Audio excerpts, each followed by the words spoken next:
Welcome to America's Pulse Network.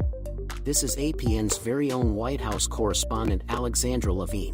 Hello everyone, this is Alexandra Levine with Alexandra Levine Live on the America's Pulse Network. You are all in with Alexandra Levine. We are still waiting for someone from the White House to come out and tell us what transpired between President Trump and Vladimir Putin on that call today.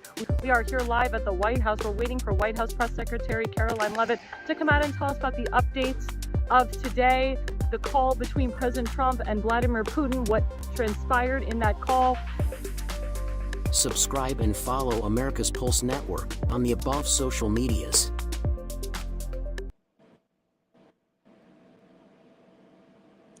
And hello, everyone. Hello. This is Alexandra Levine with Alexandra Levine Live on the America's Pulse Network. And yes, I am the White House correspondent for the America's Pulse Network. I have the privilege of going into the White House briefing room with Caroline Leavitt, and hopefully I'll be going into the White House, into the Oval Office, to speak with President Trump, to ask him questions about the community, about the nation and the world. I've already sent out questions to Caroline Leavitt and the White House press team, and hopefully everything will be fine and everything will work out fine. And like I said, it is an honor. It is an honor to be a part of the White House. So now we're going right into it. So in my last podcast on Tuesday night, the JFK files were being dumped, and we didn't really have a chance to go through it. I had elected official Tim Fazenbaker on with me at the moment that the files were dumped, and we were just kind of combing through it a little bit. So one of the main things is that it's thousands and thousands of pages laid out for the country to see. Reports say there was more than one active shooter, and the CIA was involved. We actually have a little snippet from John Garrett Undermill Jr. that my producer will put up for me now. There it is. Ramparts of June 1967, Volume 5, contains the following passages about subjects. The day after the assassination, Gary Underhill left Washington in a hurry. Lake is the evening he showed up at the home of friends in New Jersey. He was very agitated. A small clique within the CIA was responsible for the assassination. He confided, and he was afraid for his life and possibly would have had to leave the country. And it goes on and talking about how the CIA was involved. Now, we know that our government has been corrupt for so long. We know it. That's why it was so important for President Trump to put John Ratcliffe in as the new CIA director. It was so important that he put Pam Bondi in as the attorney general. It was so important that he put Kash Patel in as the new FBI director and Tulsi Gabbard as the new DNI director, as well as Thomas Homan as the new border czar and so forth. So it's showing you that there was corruption inside the government to kill John F. Kennedy. Why would our government want to kill John F. Kennedy? There's also been reports that Lyndon Baines Johnson had something to do with the death of John F. Kennedy. And this also comes on the heels of the Cuban Missile Crisis. And for those who don't know the Cuban Missile Crisis, the confrontation is widely considered to be closest to the Cold War, and it almost escalated into a full-scale nuclear war. President Kennedy at the time did not want a nuclear war with Cuba. He wanted peace. And it's interesting because there's a lot of parallels between President Trump and President Kennedy. And it's just, it's just what's happening. So my producer says that my cell phone is frozen on my end. It's working fine on my end. And I hope that everyone at home can see me because I'm not frozen on my end. But please let me know in the chat if I'm frozen. If not, I will have to restart again. But he said my audio is fine. But according to my end, my cell phone is not frozen. But if I have to start over again, I guess I'll just start one more time. Thanks, guys. Just bear with us right away.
Okay, I didn't know that I was on. We are back. I'm Alexandra Levine live. I'm the White House correspondent for the America's Pulse Network. So we're going to start this all over again. Everyone, Alexandra Levine, don't you just love modern technology? It's fabulous. Let me tell you, it's fabulous. And I have a brand new phone too. But anyway, so as I was saying, going into the JFK files, as you know, on my last show on Tuesday night, we were delving into the John F. K. files with my elected official friend, Tim Fazenbaker. We were delving through and dissecting it. So we're going to pull up that slide again with John Garrett Underhill Jr. Let's pull it up, please. As I was saying, the day after the assassination, Gary Underhill left Washington in a hurry. He said that the CIA was responsible for the assassination. He confided that it was the CIA. So we'll remove that slide for a minute. So that's why it's so important that President Trump put in John Radcliffe is the new CIA director, Tulsi Gabbard is the new DNI director, as well as Kash Patel is the new FBI director, and Dan Bongino is the deputy FBI director to cut through the corruption. As I was saying earlier, there's a lot of parallels between President Trump and John F. K. John F. K. did not want war. He wanted peace. He did not want to go into Cuba and invade. And he was working with the Soviet Unions at the time to make a treaty, to make the peace. So we didn't have to go into war, just like President Trump is doing right now with Ukraine and Russia. He's going in there and he's talking to Putin and he's talking to Zelensky and he wants to make peace. It's the same thing in the Middle East. President Trump is talking to Bibi Netanyahu. He's talking to other Arab nations to try to bring the peace so we can stop the war. And again, President Trump doesn't want to fight other people's wars. We have enough war here in America with this illegal immigration problem. That's why President Trump brought in my friend border czar Thomas Homan and DHS Secretary Kristi Noem. It was very, very, very important that all these people came to life and came into our government to get rid of the corruption. That's why President Trump wants to put the FBI and the DOJ building together so that they're not far apart. Even though we know that the DOJ and the FBI are corrupt organizations, but they were corrupt under Democrat, socialist bureaucrats. And a lot of people said that if John F. K. was alive today, he would be considered a Republican. He also was a strong ally to Israel. He supported Israel a lot. He let Israel do their own thing. And also, as I said, he wanted to create the peace. And I believe by him creating the peace, the socialist, communist, Marxist elitists did everything they could to get rid of him. And that's the corruption of the CIA. I think Lyndon Baines Johnson didn't like some of the things that JFK had put into place. And he wanted to take back that power. And he wanted to go in there and be that warmonger and just, have war between our countries and other countries. But that was not John F. Kennedy. And as a result, he was assassinated for it.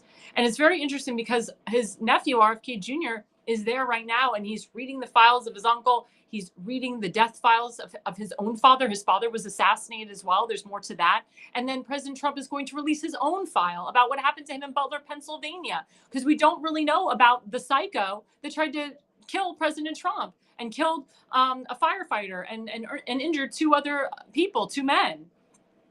So it's really, really important that we have the right people in power, which we do. And of course, we have something called DOGE. We have the Department of Government Efficiency under Elon Musk, which has been fabulous. Elon Musk has been revealing so much waste, fraud, and abuse. And because he's doing it, people are destroying Teslas. Tesla is not a cheap car. They range from $100,000 plus. President Trump just bought one in cash, over $100,000 for a brand new Tesla. But this is what's been happening. Unfortunately, you have massive fire, before that, this trans woman was arrested, and Damon's going to put up that slide. There you go. This trans woman arrested for attacking Tesla dealership, and she's facing, it's a he, facing 20 years. Now we'll go to the next slide where a massive fire happened at a Tesla dealership. Let's pull up that slide. There we go. Massive fire arson at Tesla dealership in Las Vegas. Do these deranged Democrats understand that they are promoting terrorism? And by the way, burning lithium is no bueno. No bueno is Spanish for no good for the environment. Several vehicles set on fire at Tesla in Las Vegas. And then we have, thank God, the Attorney General Pam Bondi, she declares Tesla attacks. We'll put up that slide. Attorney General Pam Bondi declares Tesla attacks, quote, domestic terrorism, pledges, quote, severe consequences for those involved. Thank God for that. And another slide that says Democrats just uttered these words. Let's put up the next slide. Yep, Democrats just uttered these words, quote, I condemn all acts of violence and vandalism against Tesla, Tesla dealers, and Tesla owners. It's not that hard. And then down below is a picture of Jimmy Kimmel. So Jimmy Kimmel is a famous comedian, and he goes on his stupid night show, and he talks about Tesla, and he says it sarcastically, and he says, yeah, we shouldn't be burning our Teslas. Yeah, it's really wrong. The man is inciting violence. The man is calling for massive destruction of these Teslas. So you're a person that spent $100,000 on a Tesla and you burn it to the ground. Or there was another video of somebody putting a swastika on somebody else's Tesla, calling Elon Musk a Nazi. I mean, this is just insane. And these are the Democrats, the liberal lunatics that are telling you to do this. And they're doing it too. There's so many people that bought Teslas that, Democrats, I would say, majority Democrats bought Teslas, and they want to burn them, and they want to destroy them, they want to desecrate them, because they're making a stance. This is their way to protest. Thank God this is considered domestic terrorism. You don't do that to somebody else's car. You don't do that to your own car. That's sick and disgusting. And then Senator Mike Lee had this tweet. Let's pull this up. Yep. Next, Democrats should utter these words. I categorically condemn swatting and call on those doing it to stop immediately in regards to the Teslas. So we have this issue now with swatting. So swatting is where people call and they pretend to be you, and they say that that there is massive, somebody died in the house, or somebody's about to die in the house. You got to get over here. And this person lives at such and such a door. It's such and such a, and they're doing it to hardcore top conservative podcasters, such as our friend Nick Sorter, Gunther Eagleman. They did it to my friend Juanita Broderick recently. Who else? I mean, there's just Benny Johnson. I mean, all these big podcaster names that have millions and millions of followers. They have SWAT teams coming to their home with guns, thinking that Gunther and Nick Sorter are going to kill a bunch of people in their homes. And when the SWAT team comes in, they say like everything's cool, like there's no problem. This is illegal. What's going on? Why somebody would have the audacity to pretend to be a big podcaster or somebody else, and then reveal their, go in and find that person's information, reveal that information to the SWAT team, and have a whole SWAT team come when you're just having a nice Sunday night dinner with your kids. It is the scariest thing I've ever seen in my life. And I, from the bottom of my heart, I hope that there is justice. I hope that the FBI looks into this. I know Kash Patel called this out and said, this is disgusting. And I know that justice will be done, because the problem is that the swatting is just accumulating. And it all has to do with the Democrats have no message. The liberals have no message. And they are trying to fight for something. So they're like, well, we have no legislative power, so we're going to just kind of use the power of the purse. We're going to use the SWAT team. We're going to use burning up a Tesla factory, burning up a Tesla car to get our message. We're going to fight. Their version of fight is killing innocent people and burning cars. I mean, if there was somebody in that car and they burned that person alive, they wouldn't care. That's how crazy the Democrat Party is right now. They have no message. And let me tell you something. You're going to see a lot more moderate Democrats actually #Jexit the Democrat Party and come to our party, come to the Republican Party, because they're starting to see that their party is becoming the party of nuts. It is disgusting. But another good thing what Doge is doing, we'll put up this tweet. There we go. A Doge official is taking a leadership role at U.S. aid after an activist judge attempted to force Elon Musk and Doge to reinstate the agency.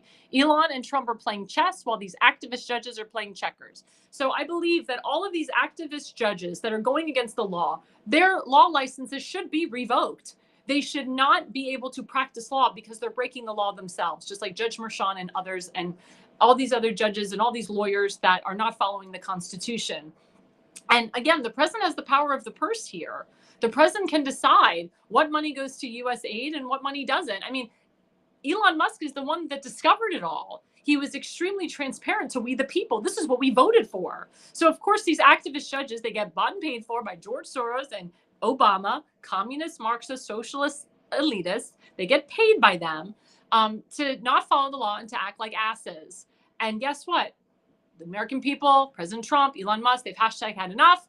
And thank God that they're fighting back. And they're going to say to these activist judges, you continue to break the law. Your law license will be revoked. You will not be able to be a judge. And guess what? You're going to go to jail. And that's how it should be. And any judge that combats Thomas Homan and DHS and ICE and Kristi Noem, their law licenses are going to be revoked. They will be removed from office, and they will also go to jail because that's where they belong. And this is a very, very good tweet. Doge marks, and we'll put this up here. They mark 3.2 million Social Security accounts 120 years and older as, quote, deceased. Remember that Elon Musk discovered that people were getting Social Security at 120 years old, 200 years old, even like 340 years old. President Trump called it out. It was so ridiculous. He said, the guy that's 200 years old, I would really, really, really like to see, where he is or know where he is because he's been drinking the fountain of youth. I want what he's been drinking. I mean, it's insane. It's insane that the fraud, the scam, and President Trump and Doge, with Doge and Elon Musk are calling out the scams. And that's what we, the people, need to understand. And then this is really, really crucial that Doge wrote, Social Security admission. We're going to pull that tweet up right now. There we go. Social Security admission to require in-person identity checks for recipients. And I think that's very important. So that's going to show we, the people, that this person who's 150 to 200 to 300 years old is not alive, but they continue to collect Social Security. We know that what they're doing is fraud. And President Trump has brought this up. He's brought this up so many, many times. And it's so important. It's so important that we get down to the truth of things, that we find out what's going on. But again, going back to the JFK files, it's a lot of files. It's thousands and thousands of files. You can look up the PDF. It's on whitehouse.gov. You can read through each individual file. You can dissect it as much as you want. A lot of people are saying they don't see anything new, but there is a lot of new stuff that's in there. And if you're a reader like me, and you know the law, and you can always talk to an attorney about each individual file, you can just go through the PDF file, go through each individual file, talk to an attorney, and let them analyze and explain it for you. But there is some new stuff in there. I know people are still waiting for the Epstein files to come out. They're waiting for other files to come out. I'm telling you, they're coming out. They have said, the Trump administration, Alina Habba, they've said that the Epstein files are going to be released soon. They just have to make sure that A, it's the right list, that they have all the information at hand, and that they don't have FBIs from different states combating them like the FBI New York did. So Pam Bondi, to her credit, has been very transparent with we the people about these files. So has Kash Patel. And like elected official Tim Fazenmaker said the other day, he said, I know the American people are a little impatient. We're waiting for these files, but this is a different administration, different person in town, different commander in chief in town. And we know under President Trump, because he was there in 2017, he will get the job done for we the people. And President Trump put people in place that will get the job done for we the people. Now, coming up right after the break, we are doing gubernatorial hour here. We are working with the race in Virginia. We have Damon Galdo working with the race in New Jersey. I will be interviewing a gubernatorial candidate for the Virginia governorship, Merle Rutledge, and he will be here right back after the break. Do you have old home videotapes that you're no longer able to watch? Need them transferred to DVD, Blu-ray, or your smart device? Baltimore Digital offers professional-grade VHS, mini DV, and high 8 digitizing services. We can also convert Super 8mm film too. Baltimore Digital also provides photo restoration services. Visit archive.baltimoredigital.net. Mention code Alexandra for a 10% introductory.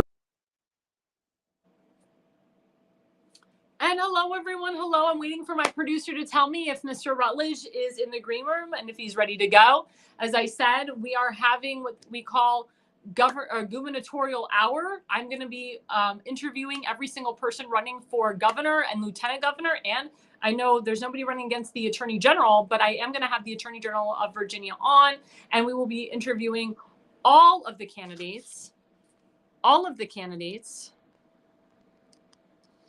And sorry, my producer was telling me that somebody else is in the green room, but I need my candidate in the green room. So we're going to be introducing and interviewing all of the Republican candidates. And of course, we are reaching out to the Democrat candidates as well. We have to be fair here. It is under the law that if I interview candidates for any race, I have to interview Republicans as well as Democrats. And I have to be, I'll be honest, there will be some questions that I ask some Democrats that are going to be a little bit different than Republicans and so forth. I can tell you I do not have a personal bias on what candidate is running. I do not have a say. I'm not supporting or endorsing any candidate at this time. Now, if I become their political consultant, that's a whole other ballgame. It's a whole other story. And if it ever comes to that, I will let my audience know. But like I said, we are doing a gubernatorial interview, as we had Mr. LaRock the other day, Tuesday night. And he will be on again because we did have some technical issues with him. But we are waiting for Mr. Merle Rutledge. And if for some reason he cannot come, if he's got technical issues, if he's not here with me tonight, I'm just going to roll into a different segment, or I'll talk all about the Virginia elections. So the Virginia elections are very interesting. So the same thing with Virginia elections and New Jersey elections is they're on off years.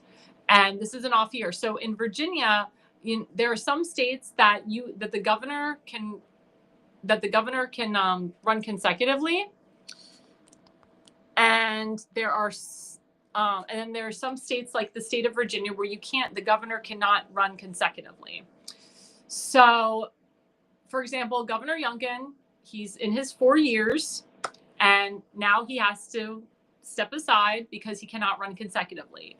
Now, let's say, I'm just saying for an example, now I'm going to say, for example, sorry, people are chatting with me as I'm talking, so I'm sorry if I'm hesitating with my story, but I got some person private chatting me, and then I got someone saying I'm frozen, so bear with me on this. And I hate saying that phrase. My mother told me don't ever say bear with me, but bear with me, guys, because like I said, we are waiting for our guest, and if our guest doesn't come, then we'll have him come back.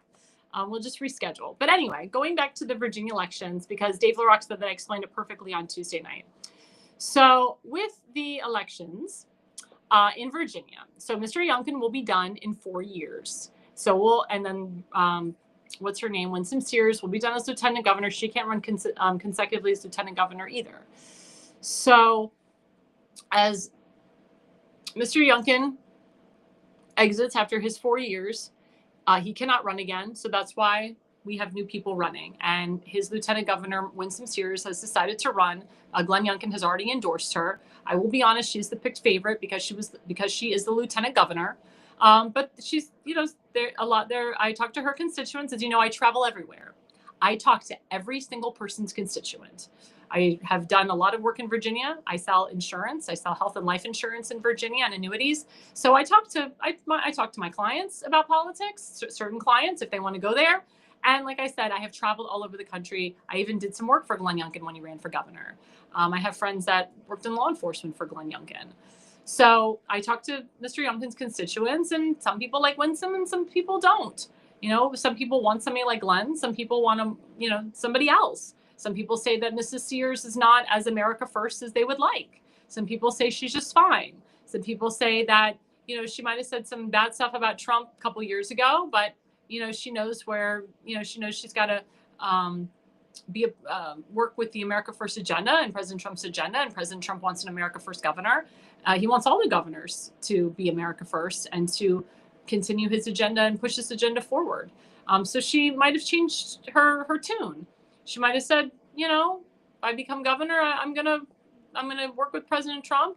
We're gonna work on some things, and I need to take back the House and the Senate. Right now, they have a Democrat House and a Democrat Senate. What I've heard from a lot of the gubernatorial candidates is they said it's easier to take back the House than to take back the Senate.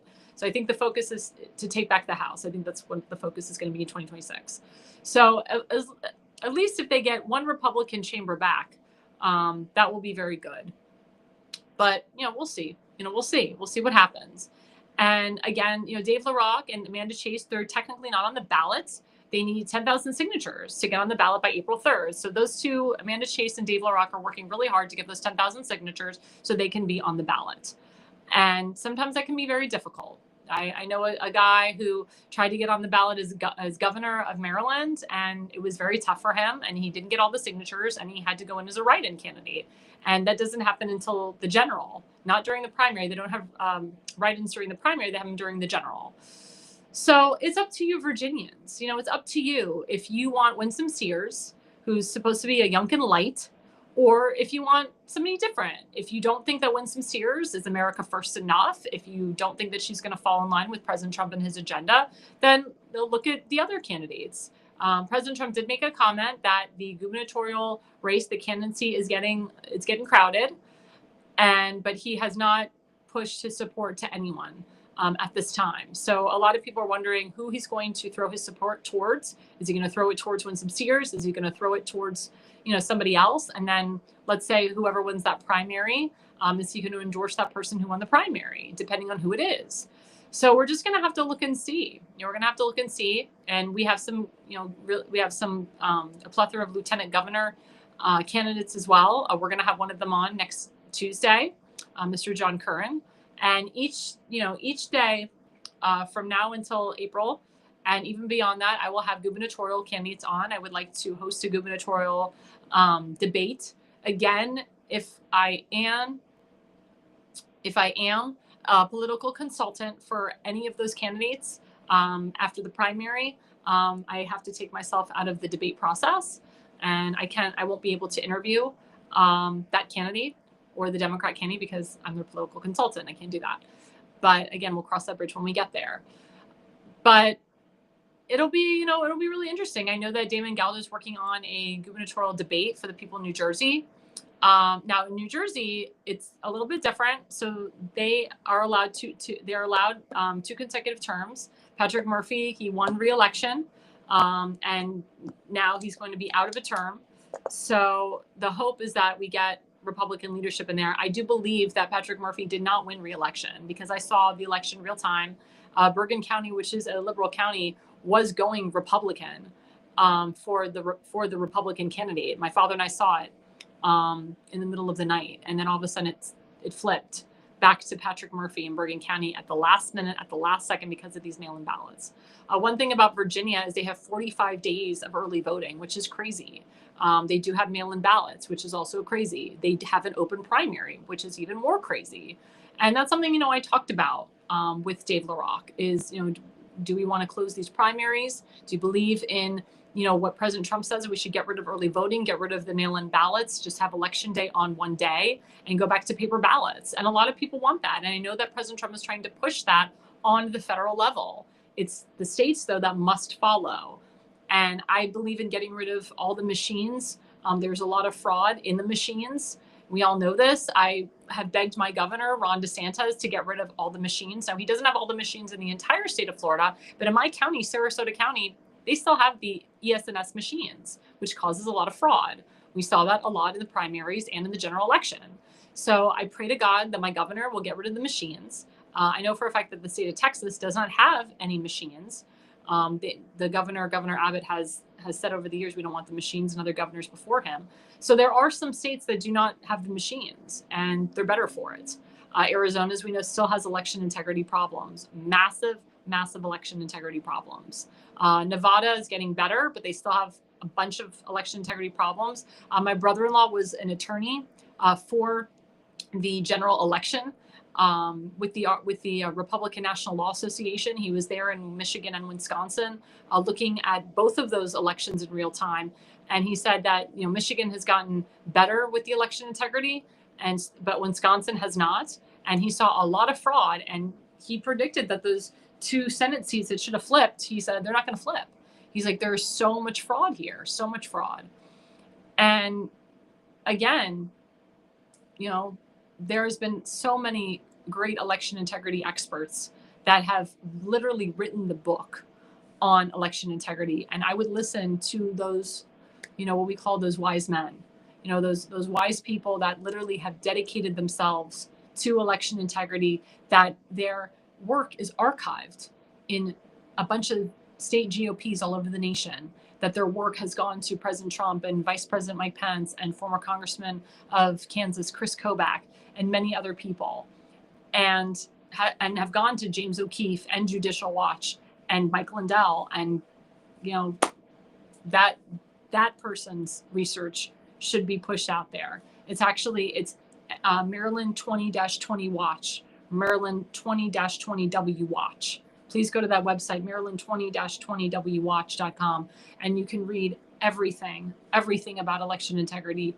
and what it's all about. And everybody in Maryland knows about this man who has written so much about election integrity. He really stokes his life on it. He's very passionate about it. And his research has been archived in state GOPs. It's actually archived in the Maryland GOP. And Sarah Palin knows who he is. My governor knows who he is. Carrie Lake knows who he is. Many famous people. This man had a lot of, he had a woman actually testify in front of the state legislators in Arizona about election integrity. So, I would listen to the man. I would listen to him. Again, Maryland 2020 W Watch. He's a very brilliant man. And as he always says, hashtag Newton said it. When I say that, people know what I mean. Hashtag Newton said it. But again, I mean, we have to really, really, really go back to basics here. We look at France and they count all their ballots on the day because they don't have the machines. It's paper ballots. It's easy. And I even said in Florida, this is a very small primary. It should be easy just to have people count the ballots. This is insane that we don't have people counting the ballots. This is crazy. But what are we to do? What are we to do? But as I said, so Glenn Youngkin is there for 4 years. He goes bye-bye. We get a new governor in 4 years. Now, if Glenn Youngkin wants to run after those 4 years, after the new governor gets in, he can do that. We have an issue in Maryland. So Governor Larry Hogan, former Governor Larry Hogan, he served 2 terms and then he left. He ran for U.S. Senate. He lost very badly to Angela Asselbrooks. And now I heard he wants to come back and run for governor again because apparently he thinks he's the only one that can beat Wes Moore, that he can beat Wes Moore. Well, Larry Hogan, the people of Maryland rejected you. I actually found out that more people voted for Trump than you. You divided the Republican Party. You had to get every single Republican vote for you to even win the U.S. Senate, which you didn't. And you have to get every single Republican vote to win the governorship, which you will not get. And you have to get a big chunk of independents and you have to get some Democrats. What Larry Hogan tried to do is he tried to get some chunk of independents and a chunk of Democrats, but he didn't go to the right Democrats. He was trying to go into Angela Asselbrooks' base. He was trying to, fight the abortion thing and say, I'm just like Angela Asselbrooks when it comes to abortion. Dumb. He was a one-issue guy. And now he wants to come back. And there's a campaign going on called No More Campaign. There is speculation that Larry Hogan's hands are on that campaign. But he's washed his hands clean because the Democrats can't find the donors. They can't find the people that are really behind it because it's either under an alias name or Larry Hogan is just saying, well, that's not me, but he's getting other people, what they say his minions or other central committees to kind of work his campaign behind the scenes. And it's against these central committees' bylaws to help a candidate before the primary. It goes against their bylaws. They could lose their charter. They could lose their positions. It goes through the ethics committee. The ethics committee makes a complaint unless the ethics committee's in on it. But that's against the bylaws. Same thing with the RNC and the MDGOP. Under the bylaws, RNCs, MDGOPs, they cannot endorse a candidate before the primary. So if they're involved with the No More campaign, and that's Larry Hogan behind it, because he's running for governor, they're subject to losing their charter. They're subject to being sued. They're subject to losing their positions and so forth. So it's very, very, very, very, very, interesting. Very, very interesting. And again, we want to have free and fair election. That's what it's about. That's what it's about. And we have to have free and fair election. We have to have free and fair election. If we don't have free and fair election, then it's never going to be. It's never going to be. But again, Election has to be on the day. It should be a national holiday. Paper ballots all the way. Get rid of these mail-in ballots. Get rid of the early voting. Now, some people suggest to me, well, early voting is good because you have some people that are out of town that can't make it on election day, blah, blah, blah. Well, that's where you have an absentee ballot. That's where, and then you have military votes. I've done absentee. Absentee has been very secure for me. That's why we have absentee. But you don't have to have early voting for 45 days. That's where the fraud comes in. They had it in Pennsylvania, they have it in Virginia, they have it in other states. It's too much. Even 1 or 2 days of early voting can really can hurt an election. Now, I will be honest with you. President Trump encouraged a lot of people to do early voting this time around, which actually helped. A lot more Republicans came out for early voting than ever before. In some states like Pennsylvania and the big swing states, the big liberal states like Michigan, Wisconsin, there was a lot more Republican support for the early voting than ever before. And that's what's important. That's exactly what's important. So it worked. So by President Trump encouraging people to do early voting, it worked. It heavily worked. And we have to make Virginia red again. We have to make New Jersey red again. I'll be honest, I worked in Virginia. I'm very disappointed that President Trump didn't win Virginia. And I don't blame him for that. I blame the leadership that was in power. I do blame Glenn Youngkin and Winsome Sears for not getting President Trump over the hump. And also, I'll be honest, I tried to get in touch with the Senate candidate, Mr. Hung Chow. He was MIA. And a lot of people have told me, they said, we couldn't find his signs anywhere. We don't know where his signs are. And I'll be honest, I didn't know where his signs were either. People didn't think he was a strong enough candidate. Congratulations to him. He's now working in the Trump administration. But I think, in my opinion, if we had a stronger candidate, that would have helped because he was heavily endorsed by President Trump.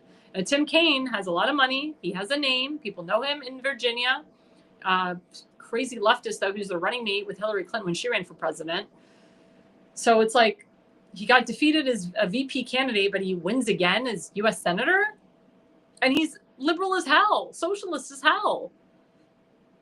They say a lot had to do with Northern Virginia, that there's a lot of federal government employees that work in Northern Virginia and they all vote Democrat. Well, guess what? Doge comes in and they start eliminating federal employees. They start eliminating DEI. Remember, no more DEI hires. So maybe Virginia will become red again. Maybe Maryland can become more red. Maybe New Jersey can become red again. And also New York. There's parts of New York that are becoming more red. Manhattan, which is liberal as hell. I used to live in Manhattan. They hashtag had enough of the crime.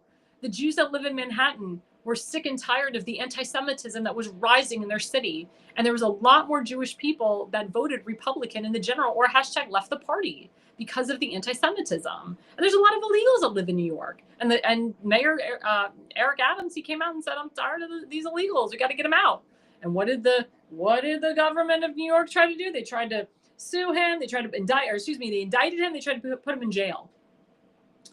And President Trump knew that this was a coup d'etat, just like what New York tried to do to him. Just because Eric Adams came out and said, I'm not a fan of the illegal immigrants at all. I'm not a fan of these illegal criminals. There's too much crime in New York City. And he's the mayor. Thank God that Pam Bondi is suing the state of New York. She charged Letitia James. She charged the governor, Kathy Hochul. She charged Alvin Bragg. And I hope that more states will follow. I have reached out to Pam Bondi. I have asked her to sue the state of Maryland, to charge the governor, Wes Moore, to charge the attorney general, Anthony Brown, and to charge the Baltimore City mayor, Brandon Scott. That's what I've asked her to do. That is what I've asked her to do. And it's going to happen. It has to happen. It has to happen. And if it doesn't happen, then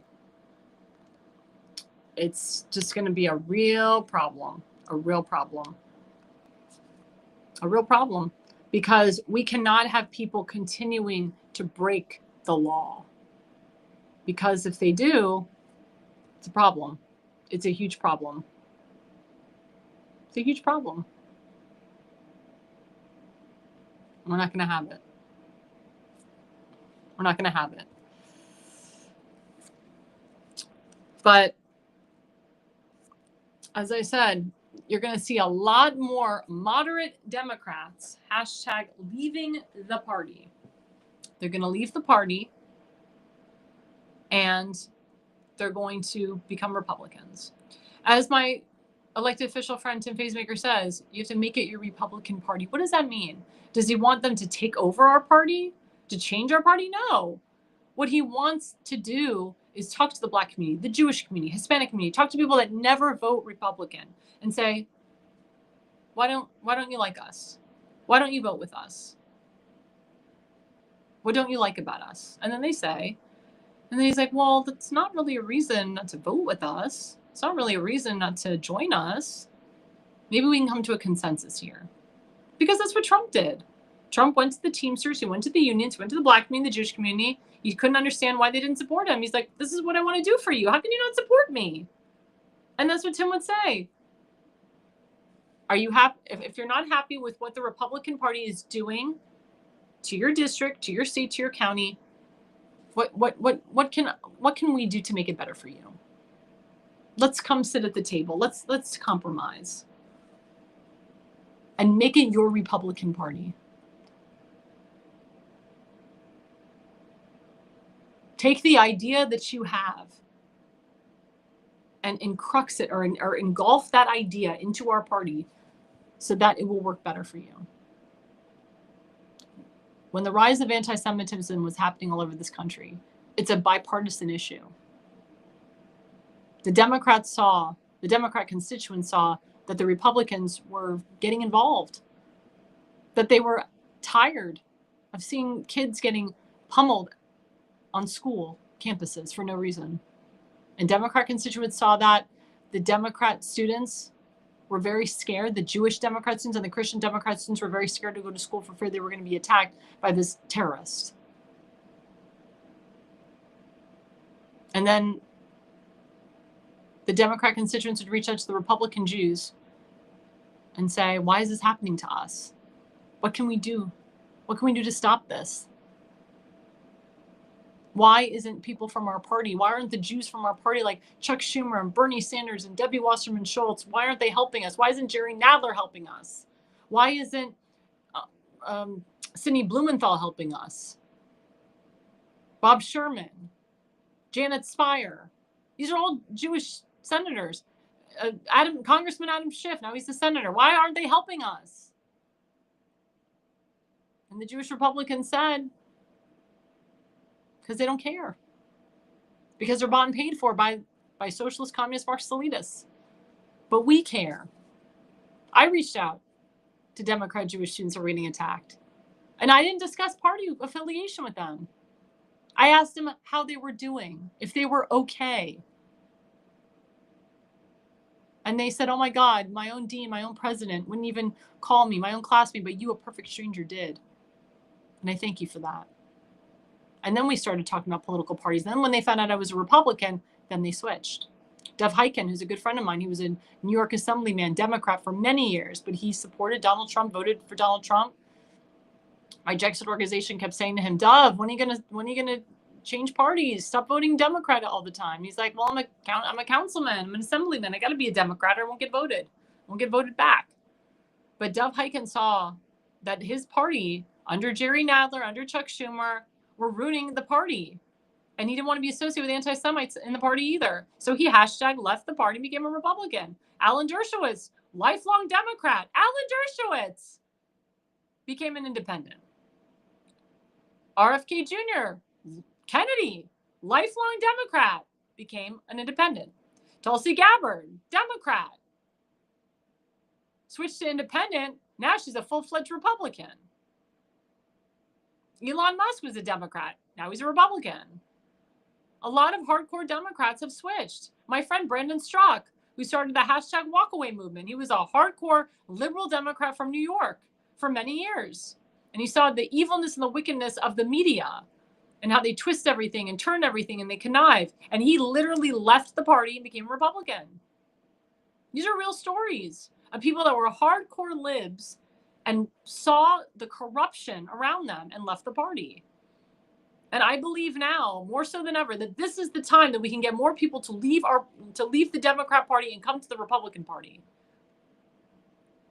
The conservatives are on the rise. The conservative movement is on the rise. The America First agenda is on the rise. This is the way of the world now. We rejected socialism with Kamala Harris. We didn't want Joe Biden again. And we all know that the 2020 election was rigged.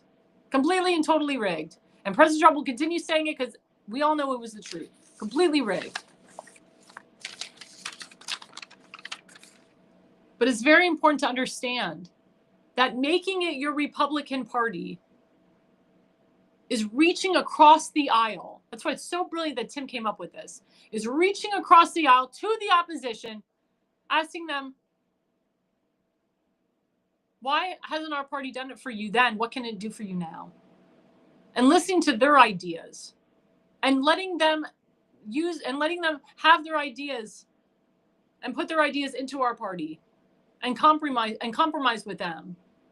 And some ideas we may like and some ideas we may not like, but I know at the end of the day, we can all come to a consensus. I have more Jewish Democrat friends now than ever because of October 7th and because of the rise of anti-Semitism all over the country and on school campuses. I have a lot of Christian Democrat friends that vote Republican. It's the rhinos and the socialist Democrats that are detriments to our nation. I've said that for years. I will continue saying it.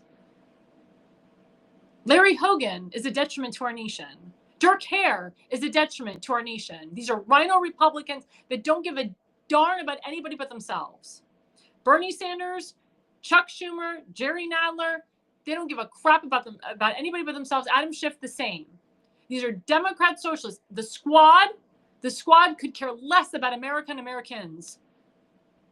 Congressman Brandon Gill of Texas wants to send Ilhan Omar back to Somalia. And she should go back. I don't even think she's technically legal. She married her brother, Rashida Tlaib. She hates Israel so much. She loves the West Bank. Go back there. Go there. Go live with your grandma and your anti-Semitic brothers. AOC hates America. Hates it. Go hang out with the Taliban. Ayanna Pressley. She hates legal citizens of this country. She worships illegals. Same thing with Congresswoman Jasmine Crockett of Texas. Jasmine Crockett needs to go hang out with the drug cartels because that's who she supports. Hang out with people that you support. Queers for Palestine. Go hang out in Hamas. Go hang out with Hamas. Go hang out with the Taliban, ISIS. Go hang out with them. You love them so much. You think they're awesome people. When I was at the White House, there was a pro-Hamas protest right outside the White House. They're screaming out propaganda that Israel is an apartheid state. Israel is a racist state. Israel is a welfare state. All this crap. And I say to them, isn't that funny? You're in America. You're using your quote freedom of speech. You can do that, right? We have First Amendment rights here. You're spewing out your crap because you say to yourselves, well, this is my First Amendment rights. I can do this. I said, go to Gaza, go to Hamas, hang with them and say your crap. Go to the Taliban, go to Al-Aqsa Martyr Brigade, go into Syria with ISIS and Al-Qaeda, say your same crap. Are they going to welcome you there with open arms? No, they'll welcome you with knives and guns and blow your heads off and chop your heads off and make a spectacle of your death. They'll kill you slowly, just like they did with Daniel Pearlman, the very famous reporter. They took a knife and they just kept slicing his neck very slowly. They don't kill you fast. Terrorists don't kill you fast. They kill you slowly and they make you suffer. So go ahead, all these people that support terrorist organizations. And you have the audacity to be upset about a Columbia University, quote, student who had his visa revoked because he promoted pro-Hamas protests. You're mad that his visa was revoked and he can't do pro-Hamas protests anymore. Boo-hoo. Disgusting. And that's what I saw in D.C. The rally started at 2 p.m., the protest, I should say, with I would say maybe a handful of people. Well, maybe more than that, maybe like 20 or 30 people. And then at the end of the night, they had hundreds and hundreds of people surrounding the White House, spewing out the pro-Hamas crap. Enough is enough. The country's had enough. You have no message anymore. You have no voice. You keep doing this. You're going back to your respected countries. You're going to go hang out with terrorists. Your visas will be revoked, and that's it. Enough is enough. No more illegals voting in our elections. Photo ID across the board, all nations.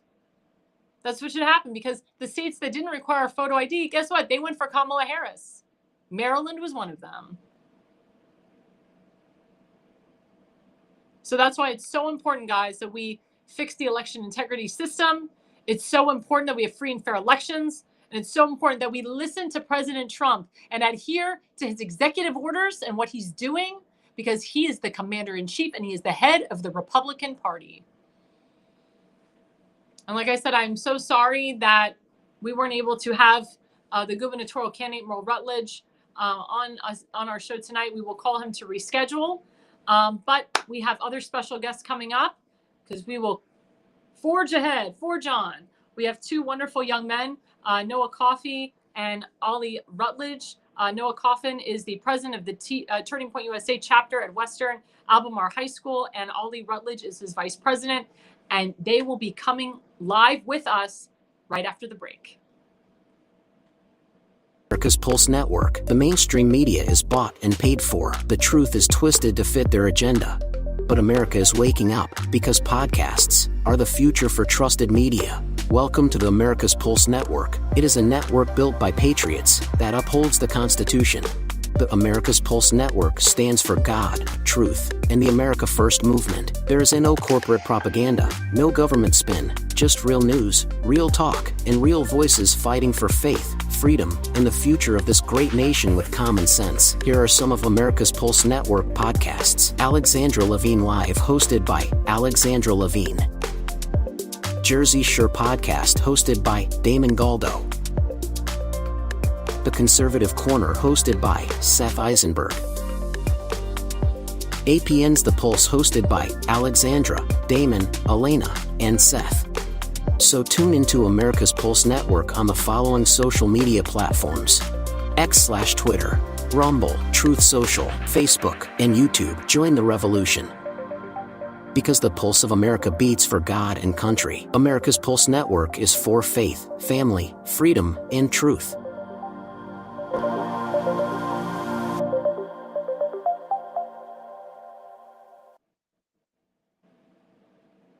And hello, everyone. This is Alexandra Levine with Alexandra Levine Live on the America's Pulse Network. Again, we have two wonderful guests coming up. We're going to put up the first picture. President Noah Coffin. There he is. He's the president of Turning Point USA chapter at Western Albemarle High School. And we have his colleague, Vice President. We'll put up his picture.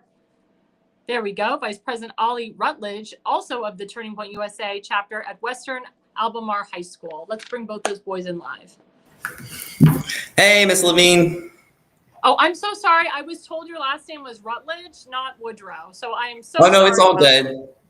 I'm so sorry about that. So we have Ollie Woodrow with us tonight. I'm so sorry about that.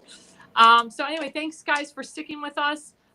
This has been awesome, and we're just going to dive right into it. So you guys have a chapter, a Turning Point USA chapter at your high school.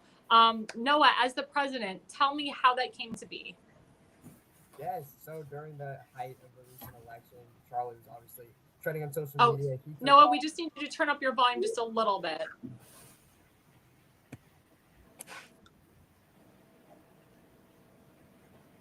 I'm trying to. Hold on. We can hear you. Is that better? Yep. Perfect. Yep. Okay.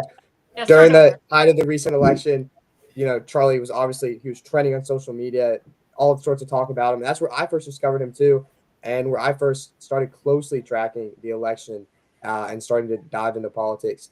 And I remember I saw one video about this thing called America Fest through Turning Point USA, which is this large conservative gathering. Trump was there, Ben Shapiro was there, Charlie Kirk, Tucker Carlson, all these people. And I was like, whoa, I want to go. And so starting to look into it more, I found out about you could start your own Turning Point chapter. So I called up Ollie on the phone. I was like, dude, I have a great idea. And so, it's gone on from there. Now we have 100+ members coming to all of our meetings. We're bringing in former congressmen, and it's been mind-blowing, the amount of success that we've seen so recently and the amount of change that we've been able to impact in the Charlottesville area. That is awesome. So, Ollie, as the vice president, tell us, how many students do you have as a part of your chapter, and what are you doing to recruit more students to your chapter? So we've actually seen great turnout at all of our meetings. Our very first meeting, we had over 100 students, which the assistant principal informed us is the record for the most students to ever attend any club meeting in Western Illinois history, which is super impressive. And I think it just shows how much support there is for our club at our school, because for as much liberal people there are at our school, we are in a very blue district, obviously. So there's a lot of those. There's also a lot of conservatives, and we've just been so happy to see that. And we are working to recruit more people. We are offering incentives to come to our meeting. Like, we offer people pizza when they come to our meetings. And I think that's great, because it helps to bring in a lot of people who maybe don't specifically share our exact viewpoints, but they want pizza, and then they come and they hear our message. And I think that's great. So, Ollie, I'm going to continue on with you, and then I'll have Noah follow. How do you serve to educate students on the constitutional and conservative values that founded America?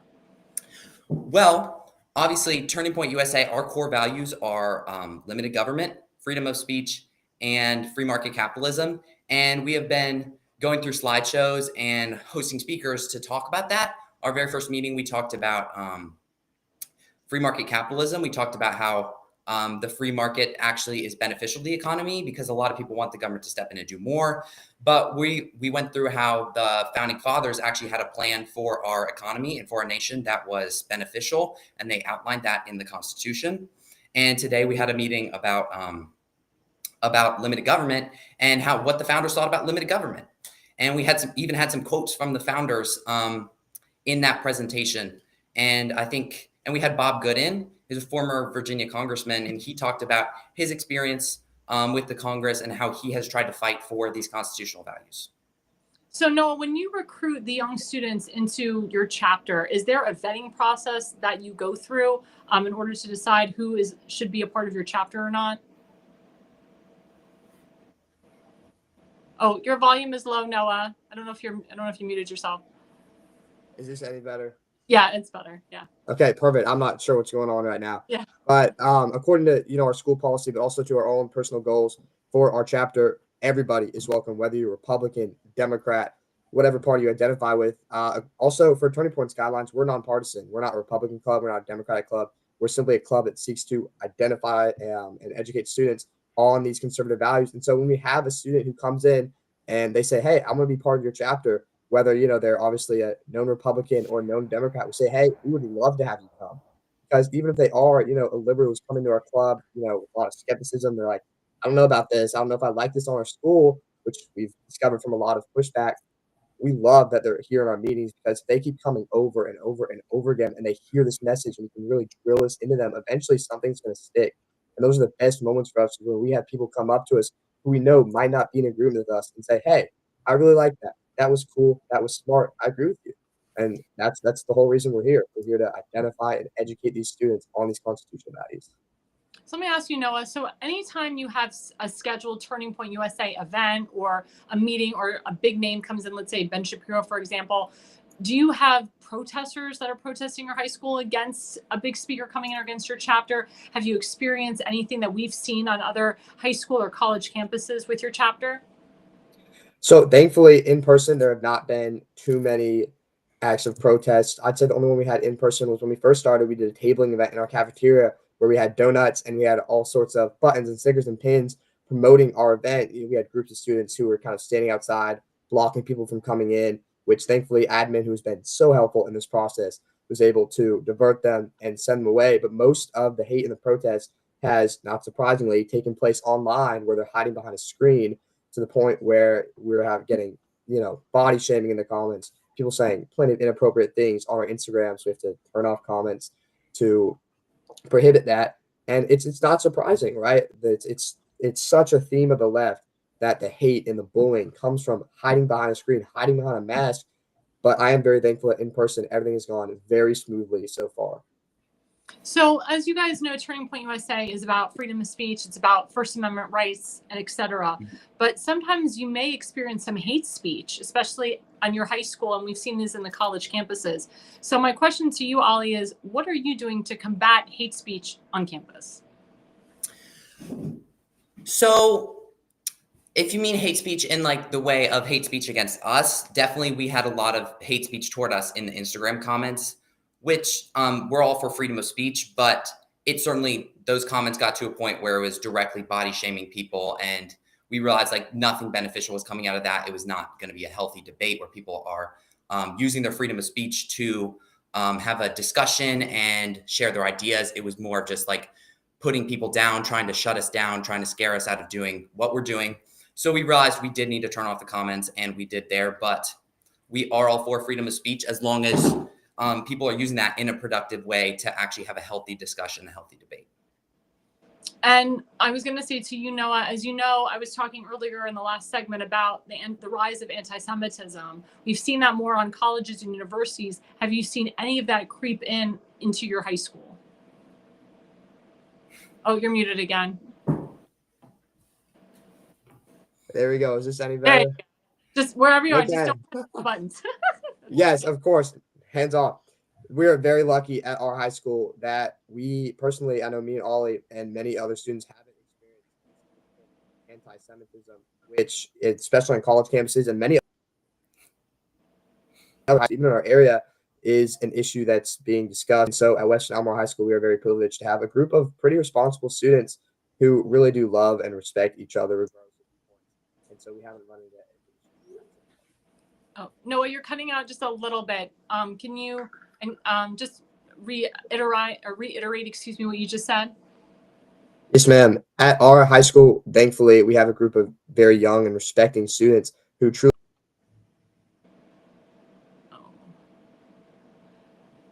I think you may be having some connection issues. You may have to restart. I'm sorry, I can speak for him. Yeah, go ahead, Ollie. Yeah, we're going to have Noah turn off his computer and turn it back on. Go ahead, Ollie. Yeah, so at our school, students are very respectful, and we do have a lot of Jewish students at our school. And I know me and Noah personally have many Jewish friends. And I don't think we've actually seen much of that anti-Semitism happening at our school, which we're very grateful for. There's a lot of respectful students, and we haven't seen anything like that. So we're grateful, and we're hoping that continues. So let me ask you a question. How are you giving conservative voices a voice? How are we giving conservative voices a voice? Well, the first part, to have a voice, you have to be educated. You have to know what you're talking about, and you can have these beliefs, but you need to have the ammunition. You need to have the facts. You need to be educated so you can actually go out and share your voice with others. And so that's what we're doing. We're educating students about these topics. We're giving them the ammunition they need to go out and speak their voice. And we're also giving them a voice at the school. We're giving them a platform for open debate. For example, we had Congressman Bob Good, like I said, he came in, and afterwards we had some questions. We had a great discussion. People shared their views. We got, there's a lot of people that didn't agree with us, and we came and we just had an open discussion with Bob Good, and we talked about some important topics. Noah, I see you're back. Woo! I hope everything's working. We're in the middle of the storm, and so our Wi-Fi's been pretty spotty. I heard there is a storm going on. I'm so sorry about that.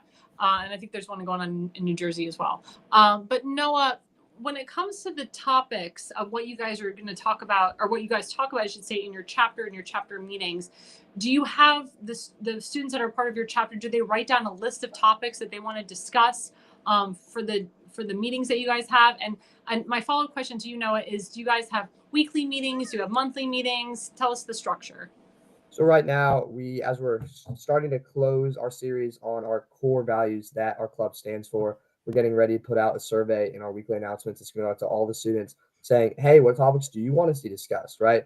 But we made it a priority to go ahead and say, here are the 3 core constitutional values our club stands for, which can be applied to a lot of the issues going on today, which we have been applying them to. So we've been getting those done in our first little series of lessons as we prepare to say, all right, what issues do you guys want to see addressed? What do you want to hear us talk about? What do you guys want to debate? And the first issue that we're going to talk about that's not really part of our core set of constitutional values is going to be abortion. As we're preparing next week, we're going to have Isabel Brown, who is a social media personality. She's going to fly into Virginia and come in with a Turning Point team, and she's going to talk to our students regarding some pro-life issues, her experience in that area, and we'll have some open questioning towards the end. It's going to be great. It's going to be great to see how that goes. As for how often we have our meetings, so far we've been doing bi-weekly meetings, and that's been awesome. It's been great to keep that pace going and get in the swing of things and really utilize the short time we have left in the year to get our chapter off the ground. So both of you gentlemen mentioned that you are an all-inclusive group. You're okay bringing in Democrats, bringing in independents. Doesn't have to be all Republican. But as you know, Turning Point USA heavily endorses and supports President Trump. So how are you bringing in Democrats and independents across your aisle when Turning Point USA is about President Trump and his agenda and the America First agenda? Well, the thing is, Turning Point USA, the broader organization, Turning Point USA Action is a separate part. And that's the part that go out, they start the grassroots organization. They go, they chase the ballots for a specific candidate. They're very heavily support President Trump. But Turning Point USA High School, which is what we're a part of, is nonpartisan. So we are strictly just conservative. We support conservative values, limited government, freedom of speech, free market capitalism, but we don't actually support or endorse any specific candidates. So we're not allowed to have anyone come in to speak, for example, who's going to be running for office soon. We'd like to have people who are more not a political candidate, obviously. So yes, we are not a part of the organization Turning Point USA Action, which does openly support President Trump. So I have a follow-up for you for that. So as you know, Winsome Sears is currently your lieutenant governor, but she's running for governor. Would you still have her come and speak, or you can't now because she's running for governor? Noah? Oh, can't hear you again. Oh, still can't hear you. No. I don't know what's going on with your volume. Oh, I might have to fill in again. Yeah. Can't hear you, Noah. So sorry.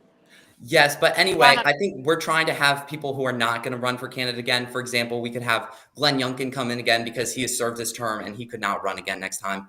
But it would probably be, I think Turning Point USA, the high school, we're not supposed to have people who are going to be running. So I don't think we would have someone like her in who's going to run next time. We would have someone like Youngkin who is not going to have another chance to run again this next term. So anybody that's running for office, you're not going to have them as a part of any event. Is that correct? Yeah. That goes to you. Noah, can we hear you? Can you hear me now? Oh, yes. Oh, there we go. There we go. Hopefully. Okay. So yeah. So again, just to reemphasize. So anybody that's running for office, they can't come speak. Is that correct? Yes, we're not allowed to endorse any political candidates. And now where that differs is with President Trump. Obviously, he's not a political candidate. And so while this far, we haven't necessarily had too many lessons, too many debates about Trump, Doge, everything he's doing in office, though it is amazing. And it's so exciting to live in this time where we get to see all this unfold and really live through history. Our club can, and we do obviously support our president, as I believe everybody should, regardless of if your political beliefs, you like Trump, you don't like him. Every single person should support our president, pray for our president, and hope that he can do well and have the backs of the American people as he strives to do what's best for our country.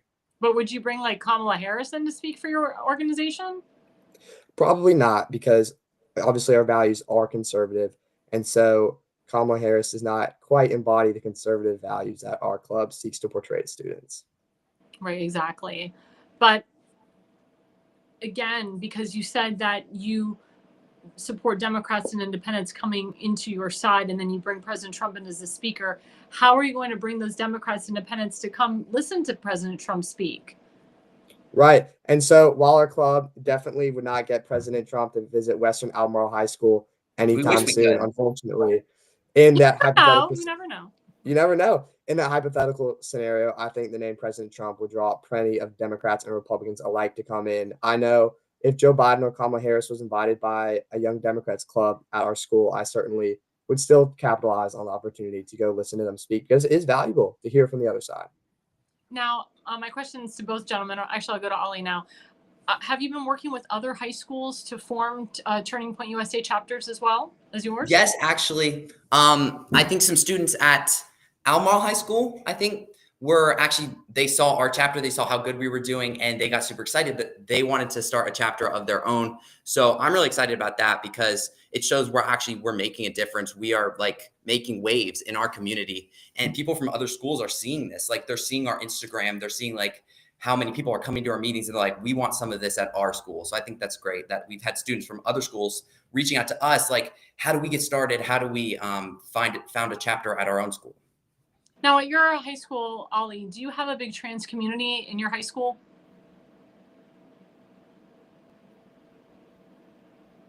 Oh, boy. We can't hear you now. Oh, that was to you, Ollie, actually. Oh, it's to me?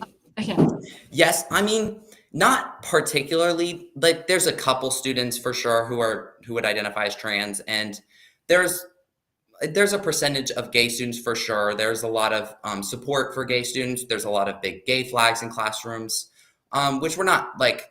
We obviously don't hate. We accept everyone. We love everyone. We really want those people to come to our meeting, hear what we have to say. But yes, it's not like a huge thing at our school, but there's definitely some for sure. So is Noah, can you hear me? Or can we hear you? No, we can't hear you. Nope. Oh gosh. Oh no. I'm so sorry. We'll definitely have to have you guys back on. But I'll go to you.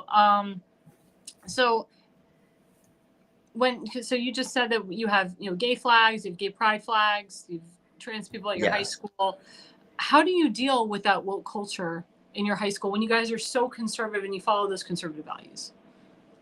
Well, I mean, like I said, we love when we see those students showing up at our club meetings, which we actually have. And I think at first, like they definitely came to like see if we said anything like disagreeable so they could report us and get us shut down. But I think it is definitely great when we see those people show up at our meetings. And a lot of the teachers too are super against what we're doing. Like we've received a lot of pushback from teachers. We have teachers come up and like look through all our stuff, like flip through all the little booklets we're handing out, make sure like there's nothing bad. But we have, there's definitely a lot of pushback from teachers and students in the gay community. But like I said, we love when we see them at our meetings, and I mean, we accept everyone. So now, let me ask you, and if Noah can hear us, or sorry, if we can hear him, he can answer too. How many gays and trans people come to your meetings? I'd say we can hear you. Woo! Yes. Okay. Awesome. I know that the first meeting we had a large group of students in the LGBTQ community, and like Ollie touched on, we accept everyone. We love all these students, and it's really important for us to get them into our club meetings. That's our goal. We want to bring these people into our movement. It's so amazing. We get to see some of them join in our club. I would say we don't have too many. We have a few tables in the back that are some students who definitely aren't totally sure what to think right now, what to think of, their own identity. And so they're going to these things like LGBTQ where it's, hey, we love you, we accept you, so come join our movement. And that's what we're trying to combat. We're trying to say, hey, we love you, we accept you, no matter who you are, come join our movement. And so seeing them show up at these meetings, it's amazing. And it's awesome to be able to, even if they're sitting with closed ears some of the times, eventually they'll open up. And when they do, our message will be poured in. Yeah, I love the fact that you guys are crossing the aisle, because I talked about that in my earlier segment, is that more conservatives need to cross the aisle and speak to the trans community, the gay community, the Jewish community, the Black community, the Hispanic community, communities that Republicans never voted for. And that's what President Trump did. He's notorious in that. So that makes me feel really good that you guys are not just kind of closed off to it's got to be this way and this is the type of people that we want in our club, that you are embracing, other races, religions, and creeds to grow your chapter.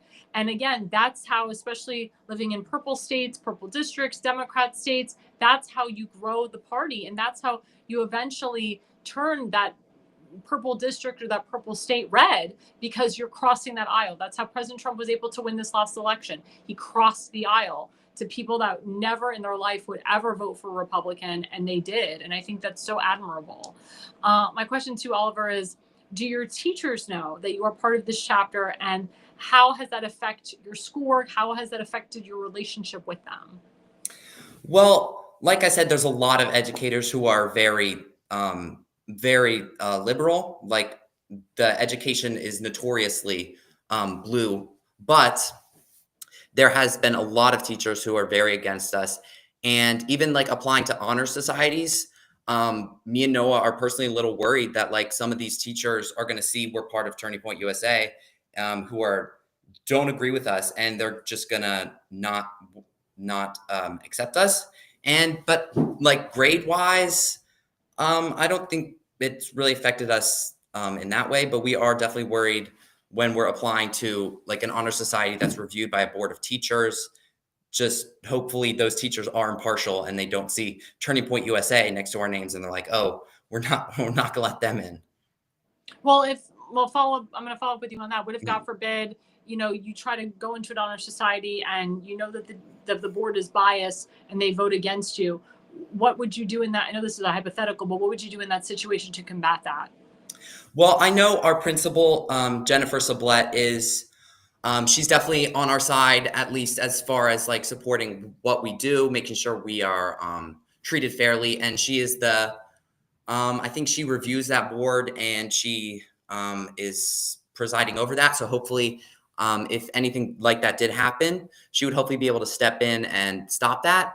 Or, I mean, maybe we would go to her afterwards and like just make sure that everything that was happening was impartial. So, no, I'm going to say the same question to you. You're the president of this chapter. Do you feel it even more if your teachers know that you're the president, or maybe they don't know? And if they found out, would that affect you and your schoolwork and what you want to do later on in your future? Oh, I can't hear you. Oh, I know. Oh, Is this any better? Yeah. Can you hear me? Yes, we can hear you. There we like go. whatever you're doing, like No clue what's going on. on. Yes, I know, especially as we've been starting our You're a little quiet, Noah. As we've been starting our Flag the Classroom campaign, where we are reaching out to teachers, and just in all of the classrooms, there are American flags in every classroom, but these are really small American flags that are hanging up by the door, that it's solely there for the Pledge of Allegiance every morning. So we're reaching out to teachers and saying, hey, do you guys want a flag in your classroom? And so that initiative has been great so far, but a lot of teachers definitely are aware by now of who Ollie and I are, what club we're in. Personally, I haven't seen any negative effects on that. Most of the teachers, while they may not agree with our club, have done a great job of being impartial towards it. I have definitely gotten closer to some teachers who are supportive of our club, which has been absolutely amazing to see. And I mean, in the situation where we didn't get incepted into any program as we go through life because of our political alignments, it also begs the question of, do we really want to be here in the first place? If these are the kind of people who are going to take you out because of what you believe and what you think, is this something that I want to be involved in at all? And Yes. Also, I forgot an important point. One of our initial leaders, he was going to start the club with me and Noah, but then his parents were worried about pushback from teachers as far as letters of recommendation he could get going to college, or what you were saying about them being partial, like about giving him lower scores. And his parents were worried about that, and they actually made him have to not be a leader anymore at our club because they were worried we would face pushback. Right. Yeah. I mean, I know when you're a president of anything, you are taking a risk. But again, it's your freedom of speech, and the teacher should honor it, and the dean should honor it, and the principal should honor it. And again, like you said, you're all inclusive. You're not just limiting your club to a certain type of person. You want to include, people from different parties, different races, religions, and creeds. I would hope to God that the principal, the superintendent would appreciate that and acknowledge that. And I think the fact that you even want teachers to join, your chapter as well, to be a part of it, I think that's great and admirable as well.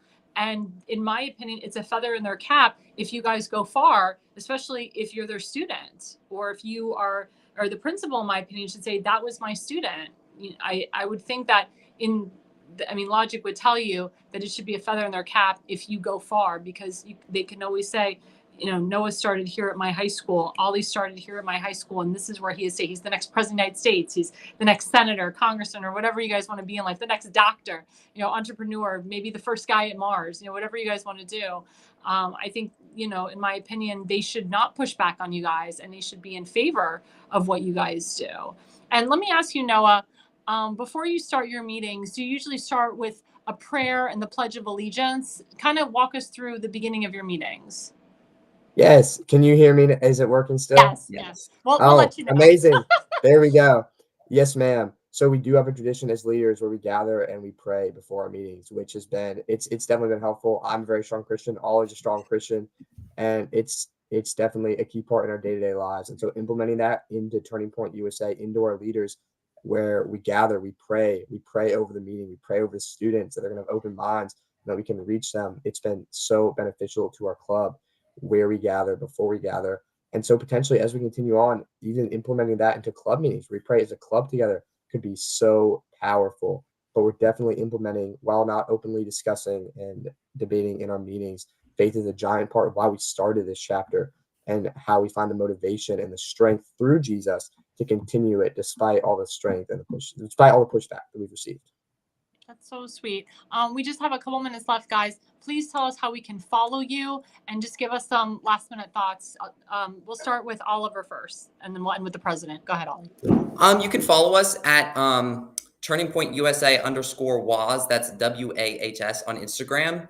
And I think our GoFundMe, if you search up the same thing, Turning Point USA at Western Albemarle High School, you will find us, our GoFundMe. We've received so much support from the community, and we're so grateful for all that we have, all the help we've received, because all that money is going to go towards our initiatives like Flag the Classroom, putting an American flag in every classroom. It's going to go towards funding club meetings and future events. So we're really grateful, and we're really appreciative of all the support we've got. And Noah, just repeat all that for my audience and your final thoughts as well. Yes, of course. Like Ollie said, we have been so blessed with the support that we've received from the community with our GoFundMe, all these generous donations pouring in, and all the kind words of encouragement we received through Instagram. I was going to say, Noah, the more that you talk closer to your computer, the more we can hear you. Yes, ma'am. Is this any better? Yeah. Much better. Perfect. Yes. If you go on Instagram and you follow us, you look up TPUSA _WAHS, and WAHS is WAHS. You can follow us, shoot us a message, and we post about our meetings, activities, events we're hosting. So you can keep us up with us there. And if you go onto GoFundMe and you go to search and you look up Turning Point USA Western Albemarle, we will be the first and only thing that pops up. And so you are more than welcome, if the Lord leads you to give there. It's so greatly appreciated. And the support we received has been amazing. It's been unheard of. And does the GoFundMe go to support your chapter and to help out with events and speakers and so forth? Yes, it's for specifically our chapter at Western Albemarle High School. And so the funds will be used for outreach initiatives, for events, for funding meetings. All of the funds are going to be used solely for our chapter. So just to repeat, so your Instagram is at Turning Point USA _YAHS. Is that correct? At TPUSA, the letters TPUSA _WAHS, which is WAHS. Oh, W. I don't know why Yes, I said ma'am. that. Oh, and then the GoFundMe is, if you search Turning Point USA Western Albemarle. Is that Yes, correct? ma'am. It will pop up. Yes, ma'am. Awesome. Well, thank you guys so much. We'll definitely have to have you back. This has been a great half hour with you guys. I love young men that are doing something for this country. You guys, whatever you do in life, I know that you will be in the history books because you are doing God's work. It is amazing what you're doing. I hope you guys become, whether you want to become elected officials or maybe Elon Musk one day. I mean, it would be amazing. I just see just bright futures for you guys. This is the future of America right here, guys. And thank you guys so much for being on my show. It has been an honor. Yes, thank you so much for having us, Ms. Levine. It's been amazing. Thank you. You're so sweet. And we will be right back after the break. The mainstream media is bought and paid for. The truth is twisted to fit their agenda. But America is waking up because podcasts are the future for trusted media. Welcome to the America's Pulse Network. It is a network built by patriots that upholds the Constitution. The America's Pulse Network stands for God, truth, and the America First movement. There is no corporate propaganda, no government spin, just real news, real talk, and real voices fighting for faith, freedom, and the future of this great nation with common sense. Here are some of America's Pulse Network podcasts. Alexandra Levine Live, hosted by Alexandra Levine. Jersey Shore Podcast, hosted by Damon Galdo. The Conservative Corner, hosted by Seth Eisenberg. APN's The Pulse, hosted by Alexandra, Damon, Elena, and Seth. So tune into America's Pulse Network on the following social media platforms: X/Twitter, Rumble, Truth Social, Facebook, and YouTube. Join the revolution. Because the pulse of America beats for God and country. America's Pulse Network is for faith, family, freedom, and truth.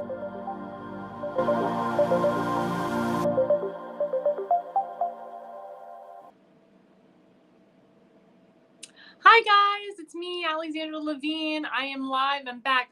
We just had two wonderful guests, the president of the Turning Point USA chapter at Western Albemarle High School, that is Noah Coffin, and his vice president, his friend, Oliver Woodrow. this has been such an amazing 40 minutes with them. Please go and follow them on Instagram at TPUSA_WAHS. That's at TPUSA_WAHS. And then please go to their GoFundMe. If you search at Turning Point USA, Western Albemarle, that's ALBEMARLE. That's GoFundMe. Search Turning Point USA, Western Albemarle, ALBEMARLE. They're the only ones in town. You can make a donation to their GoFundMe to help so their chapter grows, to help so they have more meetings. What I love about them is they're all inclusive. They don't just reduce themselves to one type of person. They reach across the aisle to different parties, races, religions, and creeds. And it's so important. These are young people doing this. These are high school kids doing this. And I see big, bright futures for them. And I can't wait to have them back on the show to see what events are happening at their high school. Again, these are high school kids, and they have a Turning Point USA chapter. As you know, Charlie Kirk started it in colleges and universities. Now he's kind of branched out to high schools. But again, these high schools are making it all inclusive. They do not endorse or support candidates. They do not allow candidates to come speak, but they have elected officials come speak. Like they would have President Trump come and speak and so forth. But it's so good to hear young voices and young people doing this. And I wish that they had a Turning Point USA when I was in high school. I wish they had groups like this when I was in high school. So if you are part of the Western Albemarle High School in Virginia, please get involved with the Turning Point USA movement. Please get involved with Noah Coffin, and please get involved and get to know Ollie Woodrow. So we're switching our segment up a little bit. So we're going into segment 3 now, and we're focusing now on health. As you know, a lot of these pardons that happened were fake pardons. We found they were faked through something called an auto pen. Then we find out that Joe Biden didn't even really sign these pardons. We found out that the people that got these pardons signed their own pardons for themselves. Well, why would somebody have to sign a pardon for themselves? Oh, does that mean they committed a crime, or they're afraid that President Trump will find that they did commit crimes against humanity, and therefore, because they're pardoned, nobody can touch them? Well, President Trump put the kibosh on that, and he said all of these pardons, all these fake pardons, are null and void. Now these people like Adam Schiff and Dr. Fauci are subject to prosecution. Yay, thank God. I can tell you a story about my grandfather. My grandfather was a World War II veteran. He was born in the New York area and then immigrated to the Washington, D.C. area after he served in the Philippines in World War II. He was in the Air Corps. And at the time, the Air Corps was becoming the Air Force. He was in Manila in the Philippines for 5 years. He worked on the B-52s. They called him the cleanup guy. He would be there at the very end to kill the rest of the enemy that wasn't dead yet. But he loved the Filipino people very much. He talked very beautifully about the Filipino people and about his time in Manila. But I was very close to my grandfather, and I loved him very, very, very much. And when my grandmother passed away, he stayed up in Maryland for 7 years by himself. He had other family there, but his mind, unfortunately, was starting to decline. He was starting to get early signs of dementia at the age of 90. And my parents felt, my mother and my father both felt, that it was time to move my grandfather permanently to Sarasota, Florida, which is where I'm born and raised and where my family lives. And I'm still a permanent resident of Florida, and a permanent resident of Sarasota County, Florida. So we moved my grandfather down to Florida, and he was doing well for the first few months. And then my parents decided to put him in an independent living facility. It was called Coburnick House at the time. Now it's called Aviva.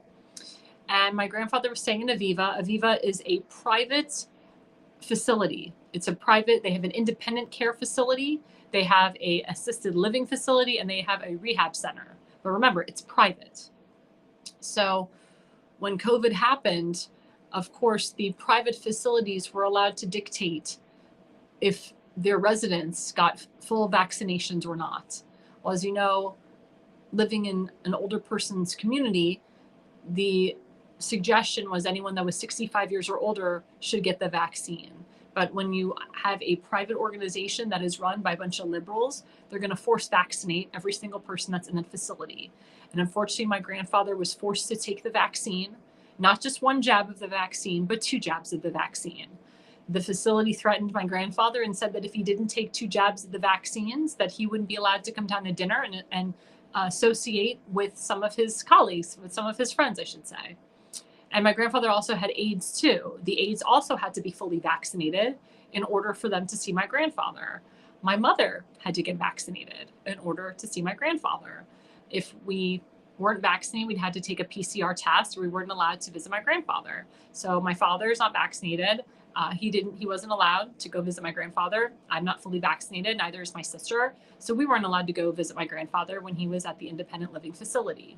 My mother only got 1 jab of the Johnson & Johnson, and I can tell you she had a bad allergic reaction to it. She had a red rash on her back for almost 6 to 9 months, and my mother had to get laser surgery to remove the red rash. And I can tell you my mother deeply regrets getting the vaccine. But anyway, my grandfather got the first shot of Pfizer, and then, of course, 2 weeks later, he got the second shot of Pfizer. And then 7 months later, my grandfather obtains COVID. Now, my grandfather was in a rehab center because he had slipped in his shower area, and he actually broke half of his hip. He had to get a partial hip replacement. So he was at the rehab center recovering from his hip replacement. And my grandfather was 98 years old when he got this operation. And my mother was nervous about my grandfather getting an operation, 98. And the doctor said, if I didn't think your grandfather was strong and capable, I wouldn't have him do it. And my grandfather was strong and capable. But because my grandfather was forced to get 2 shots of the Pfizer vaccine, my grandfather obtained COVID. And he was the only one in the rehab center that had COVID. And of course, they closed off the whole floor just because of my grandfather obtaining COVID. So my mother and I, my family, weren't allowed to see my grandfather, visit him when he had COVID. So God forbid he died in the COVID ward, because that's where they put him. I mean, the last time I would have been able to see my grandfather was through FaceTime. And that wasn't even working. They wouldn't even feed my grandfather. They gave him Ensure. My grandfather lost 25 pounds, which was insane.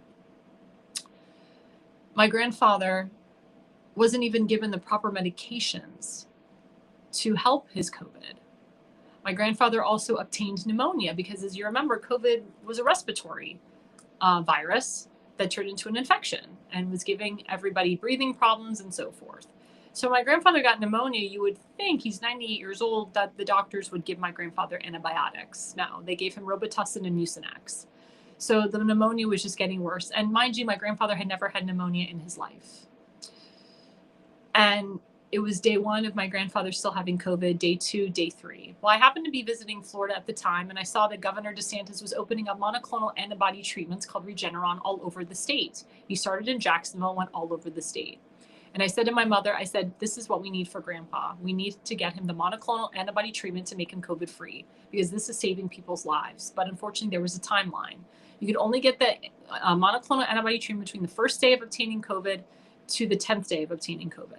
If you didn't get it after the 10th day, you were not eligible, and you would literally just die with COVID.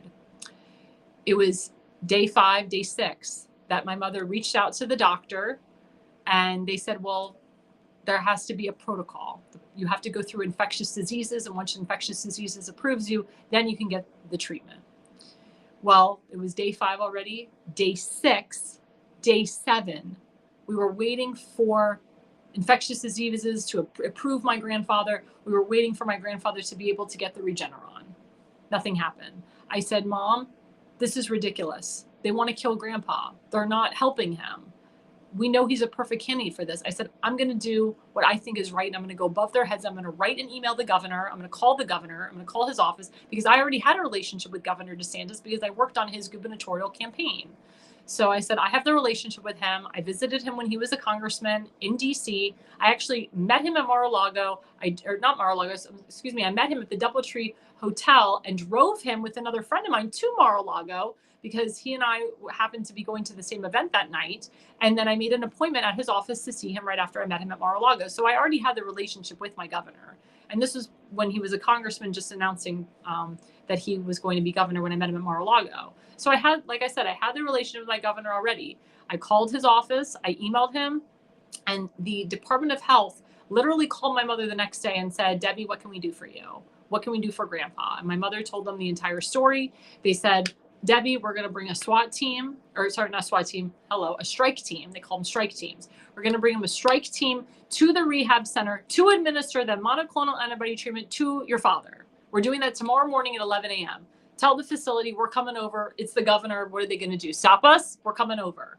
And it's exactly what happened. Less than 24 hours after we had talked to the Department of Health under Dr. Kenneth Shepke, the strike team, the DeSantis strike team, 3 people came to my grandfather's facility. Not only did they administer Regeneron to my grandfather that day, but they saved 5 other lives that day. And after my grandfather received the monoclonal antibody treatment, he was up and running, he was strong, and he became COVID free. There was no way in my life that I was going to allow my wonderful 98-year-old and a half World War II grandfather to die of this horrific virus. And as a result, my grandfather had an extra month of life to live. But what the governor and I were trying to do is give my grandfather extra years to live.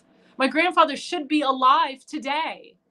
But what happened was my grandfather ended up in the hospital at Sarasota Memorial Hospital, where they had a lot of doctors that were listening to Dr. Fauci. And Sarasota Memorial Hospital was known as a hub for having a lot of what they say COVID deaths and administering something called remdesivir, which, as we know, kills the kidneys and kills the lungs, instead of giving the monoclonal antibody treatment, instead of helping people with COVID. I know for a fact at Sarasota Memorial Hospital that they were not giving antibiotics to people with pneumonia. They didn't even give my grandfather the correct antibiotic. They gave him amoxicillin instead of giving him doxycycline. They did not give my grandfather ivermectin when my mother suggested it, or hydroxychloroquine. We know for a fact that the doctors, without my mother's consent, because my mother had power of attorney, did not give my grandfather, did not give my grandfather ivermectin and hydroxychloroquine, but gave my grandfather, without my mother's consent, remdesivir and opioids, fentanyl as the big one, medical fentanyl and other opioids, which killed my grandfather. They did that without my mother's consent. It wasn't until my brother-in-law went down there just weeks before my grandfather died and saw what was going on in his drip and said something. And of course, the doctors, they didn't care. They poo-pooed it and they lied. Instead of giving my grandfather nutrients to keep him strong and to make sure that he didn't die, they killed my grandfather slowly with remdesivir and opioids. Now, we tried to sue the hospital and get some restitution for my grandfather, but unfortunately, the laws, the medical malpractice laws, are so weak in Florida. And these were Republican legislators in 1994 that wrote these laws, that it's very hard to obtain any type of restitution unless the spouse of the deceased is alive or the children have to be ages 24 or younger. Well, my family's not eligible for any of that.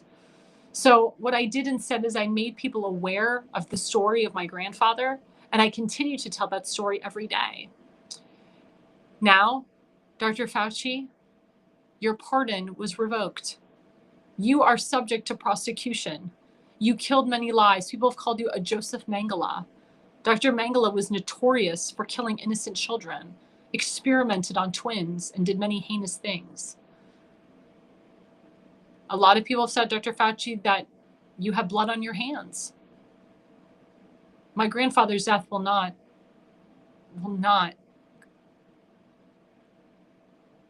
go how do I say this? His death won't be in vain. We'll put it that way. There will be justification.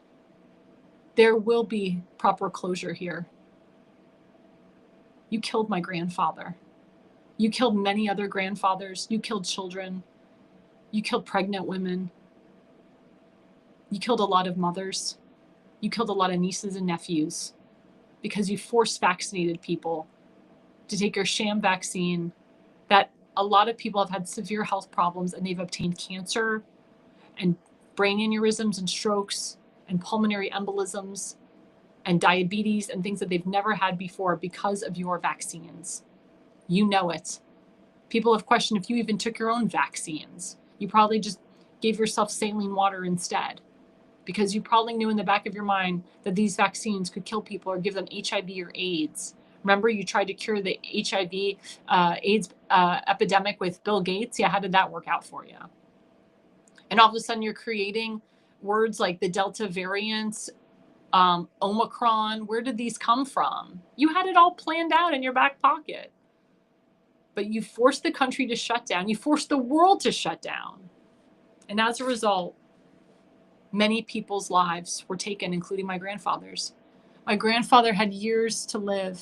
My grandfather should not have died of your vaccines. And I know that your vaccines killed my grandfather.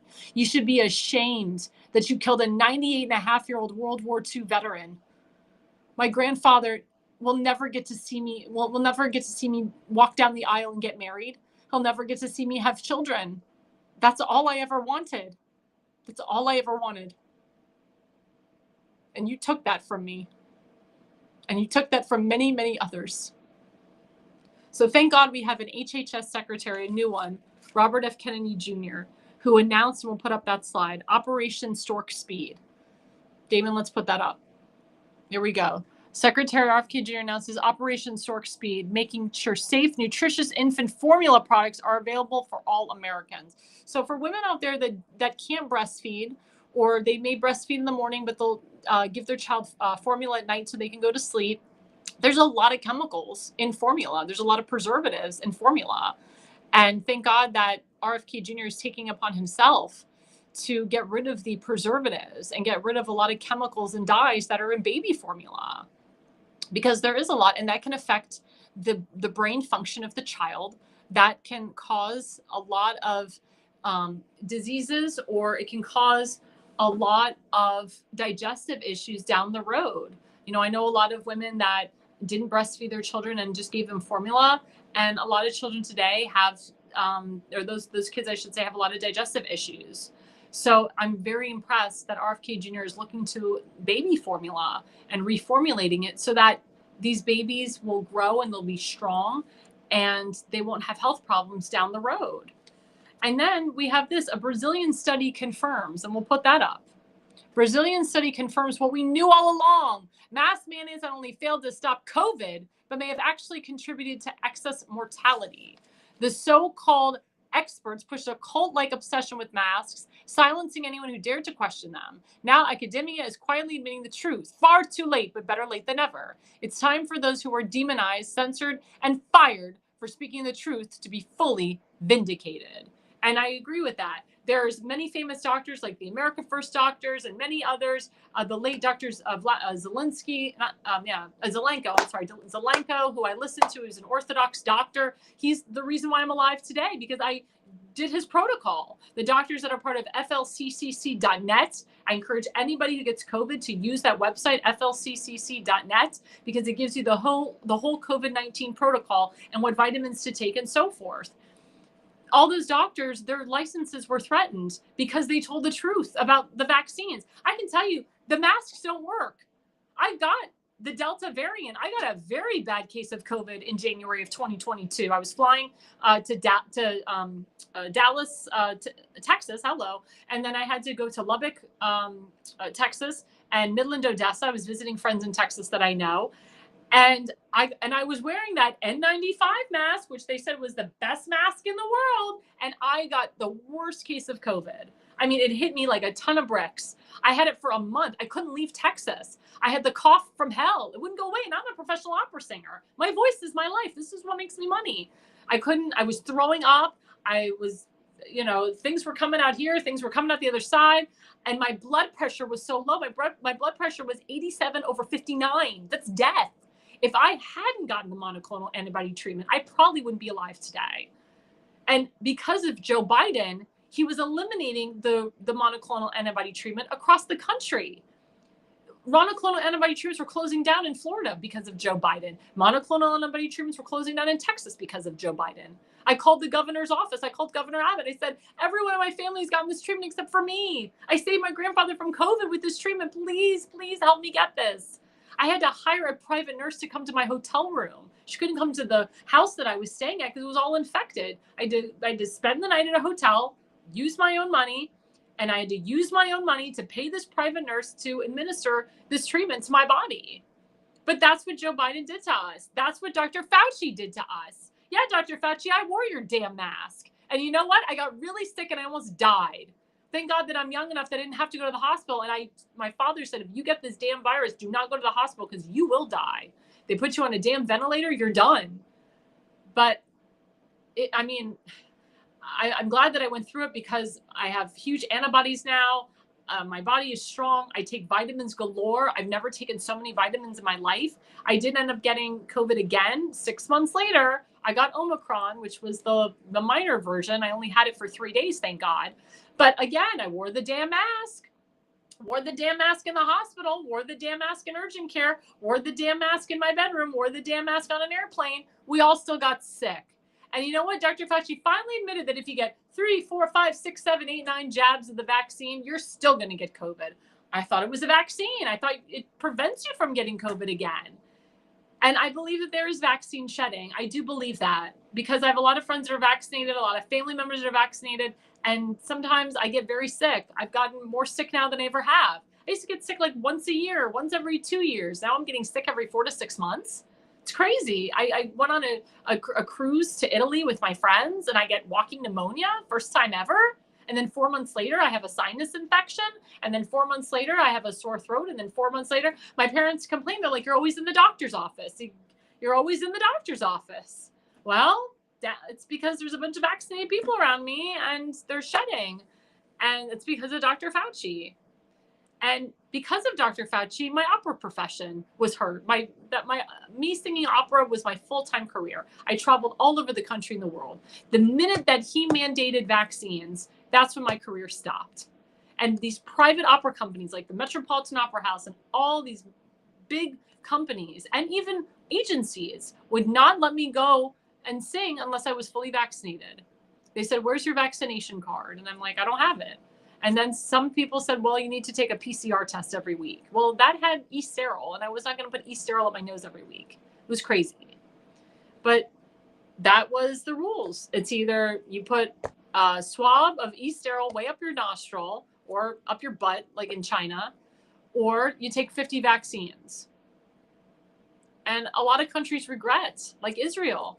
But Prime Minister Netanyahu says, I regret mandating the people of Israel to take 4 vaccines. He said, I didn't know because they were working with Pfizer. They do a lot of things with Pfizer and they didn't know the BS of the vaccines, but people are learning it now. They're learning the after effects. I talked to a lot of people that have a lot of bad side effects from the vaccines years later. I know doctors are evaluating people after taking the vaccine 5 years later, 10 years later, 15 years later, if they're still going to live or not. And my great Surgeon General in Florida, he did a whole data study, came to Capitol Hill and said that boys between the ages of 18 to 39 that had any mRNA vaccines, they're likely to have a stroke, brain aneurysm, cardiac arrest. Libido is low. They won't be able to produce sperm. They won't be able to have kids. Same thing with young girls. Young girls, their periods will be wrecked. They won't be able to have children. They'll have to get not a mastectomy, a hysterectomy at very early ages. And there's issue again with pregnant women that have had the vaccines. I mean, there's a lot of side effects that doctors warn people, and because Dr. Fauci's people censored you, or because your job was threatened, no jab, no job. A lot of people just complied and they took the vaccines. And I feel bad for those people. I was able to get religious exemption and medical exemption for a lot of my friends so they could keep their jobs. I have religious exemption for myself. And we all know under President Trump,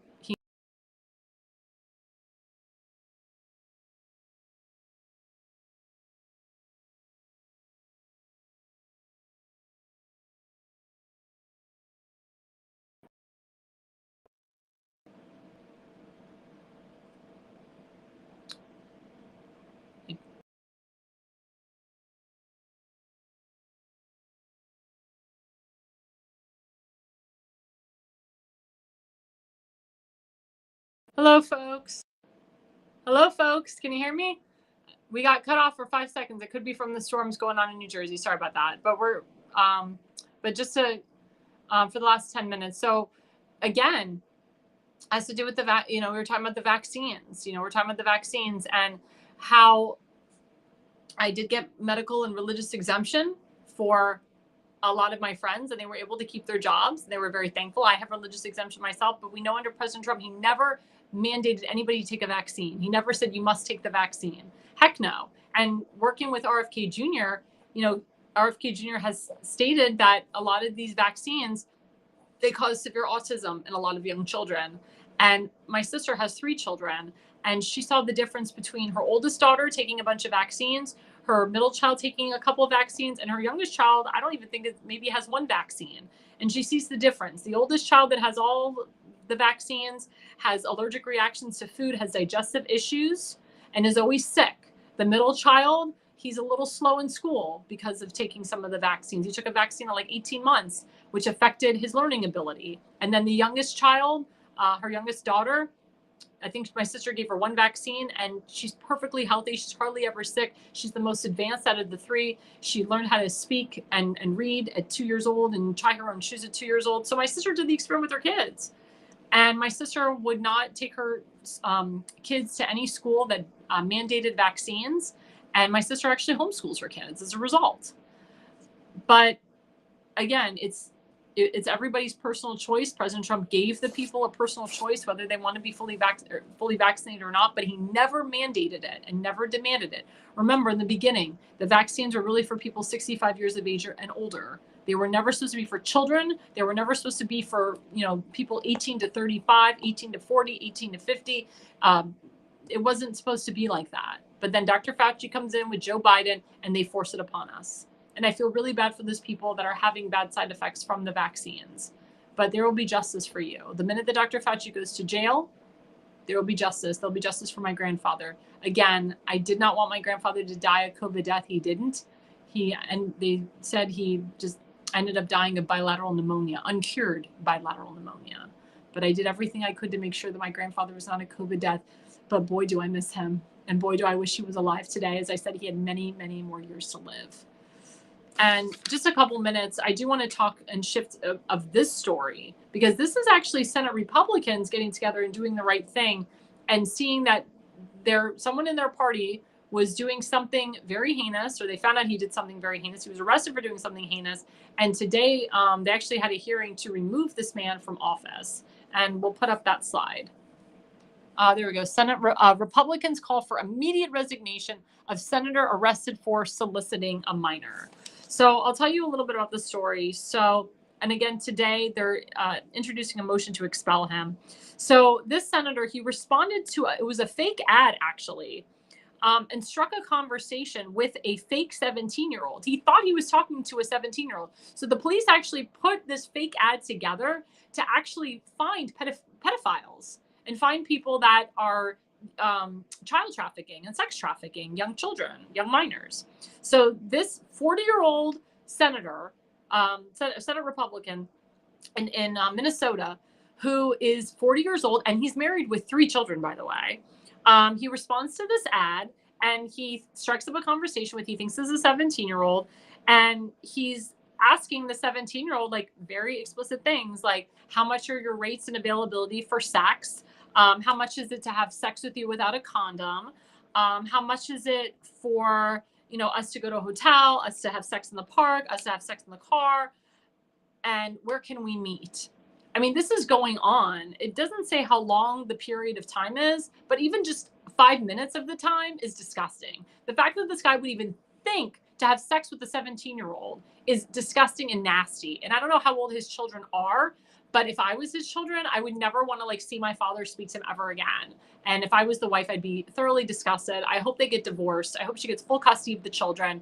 This is just so freaking nasty. It's disgusting. I mean, the guy is an elected official. It's so nasty. And I'm not saying all elected officials are perfect, but it's just, you are representing your constituency, you're representing your district, and you do this and everybody knows you're married with kids. What the hell is wrong with you? So he finally says one day, where can I meet you? So the fake person on the ad responds and says, meet me here. So guess what? He meets that. So, he goes to meet that fake 17-year-old and he's welcomed by police. The police arrest him immediately, and they arrest him for for child trafficking, for sex trafficking, for basically soliciting a minor. And, of course, the guy's like, oh my God, am I being punked? Am I being catfished? I didn't know what was going on. And thank God that the Senate Republicans in Minnesota got together and they said, this guy's got to go. This is disgusting. This is not what we represent. This is not what the Republican Party represents. And it's interesting because this Senate Republican, he had just passed a bill saying that Trump derangement syndrome is a mental illness. So they said that he's, pro-life, that he's pro-conservative, he supports Trump, he supports Trump's values. But look what he's doing on the side in his private time. Fake Republican? I mean, how did this guy get elected? I'm sure the constituents regret voting for him. They didn't know they were voting for a pedophile. But this happens. This happens. And if you see something, say something. President Trump discovered, and so did Cash Patel, there's a lot of pedophilia in the government. A lot of it. And Thomas Homan's discovering it every single day. Any elected official that's caught soliciting a minor, they go to jail. They go to jail. And I thank the Senate Republicans in Minnesota for calling for an immediate resignation of the senator. His name is Justin Acorns. And I know that today they issued a motion to expel him. I wasn't able to follow up to see if they did expel him. I hope that they did. I will let you know in the comments later if they did. And the fact that he wouldn't resign right away is disgusting. And it's up for him to think that, he could just keep carrying on and being an elected official and there's no repercussions for him and there's no consequences is even more asinine and insane. And, I don't want to say that what he has is a mental illness, because he legitimately was hunting for a 17-year-old to have sex with her without a condom, and to pay for her, to have sex with her. That's prostitution, which is also illegal, especially in his state. And like I said, I don't want to call what he has a mental illness. He may plead he has a mental illness. He may say I was mentally unstable that day. No, you have young children. You know what you were doing. You were illicitly you were illicitly hunting, and you saw this ad, and instead of you clicking it away or going away from it or calling it spam or whatever, you subscribed to this ad. You were a part of this ad. You volunteered yourself, your name, you knew you were an elected official, and you decided to seek the 17-year-old out, and you were willing to have sex with her and pay for it, and you were going over rates with her. Disgusting. So disgusting and heinous. And if you know any representative in your town, in your state, in your county that's doing this, call them out, report them. Report them. Because these are the people that are ruining our country. These are the people that we are combating. These are the people that need to get the hell out of our country, the hell out of our government. This guy should have never been a serving elected official in Minnesota. He fooled everybody. He fooled us all. It's disgusting. So disgusting. I'm embarrassed for his wife and kids. I'm sure his wife and kids are just appalled and disgusting. I mean, I don't speak for them, but if I was his wife, I would just, oh my God, I would just be so disgusted. I hope she divorces him immediately. I hope that she gets full custody of the kids. I hope this guy goes to jail for a very long time, because that is disgusting. That is so disgusting. She probably didn't even know her husband was a pedophile. To discover that as a wife, to come home to hear on the news, my husband's been arrested for soliciting a minor, and to find out that he was actually soliciting a police officer, but he thought it was a minor. She's probably like, oh my God. But I want to tell his wife, you hold your head up high. You hold your head up high. You do not put your head down. You do not be silent. What you should do is you should combat sex trafficking, human trafficking, and child trafficking. You should work with President Trump here to eliminate the sex trafficking, the human trafficking, and the child trafficking that's going on in this country, that has been going on. You should call the drug cartels domestic terrorists like President Trump does, and you should work with President Trump to remove pedophiles from the government. That's what you should do. And you should start a charity for any child that you know that's been sex trafficked or child trafficked, or human trafficked. That's what you should do. You should reach out to kids that have been abused by someone that is like your husband. That's what I would do if I were you. Put your head up high. Do not go quietly into the night. Do not put your head down. Do not put your head in the dirt. It's already out there. Your husband's a pedophile. Your husband's a pig. Your husband's nasty. Your husband's disgusting. Your husband has a weird fetish. We know all about your husband. It's out there. So turn it around. Turn it around and do something for the greater good. Take his pension money and put it towards something for the greater good. And teach your children about pedophiles. And teach your children not to be like your husband. To rise above your husband. And if they want to become an elected official one day, these are the values that what they should do is they should practice what they preach. They shouldn't just say whatever they want to get elected. They must cater to their constituents, but they must believe in what they say and believe in what they preach. That's what I would do if I was her. I don't know how she feels right now. Like I said, she's probably embarrassed, but I'm telling her, if she can hear me, or if this goes out to her, or I may reach out to her myself, is that you hold your head up high. You have people that are supporting you. They know your husband's a SOB pig, and do the right thing and just help others in need. And nobody will remember his name, but guess what? They'll remember yours in a good way. Well, before we leave, I do have to advertise my friend's event, Kimberly Stansberry. We'll put that flyer up. There you go, Kimberly Stansberry. She's running for Baltimore County Executive. Join us for the Public Safety Over Politics campaign kickoff. That is tomorrow night, everybody.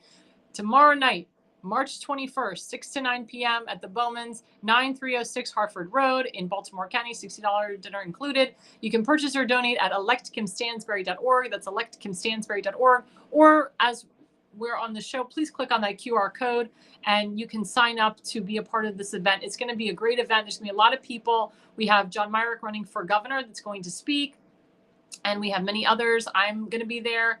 And if you've never met Kim Stansberry before, you don't know anything about her, go meet her. This is the time.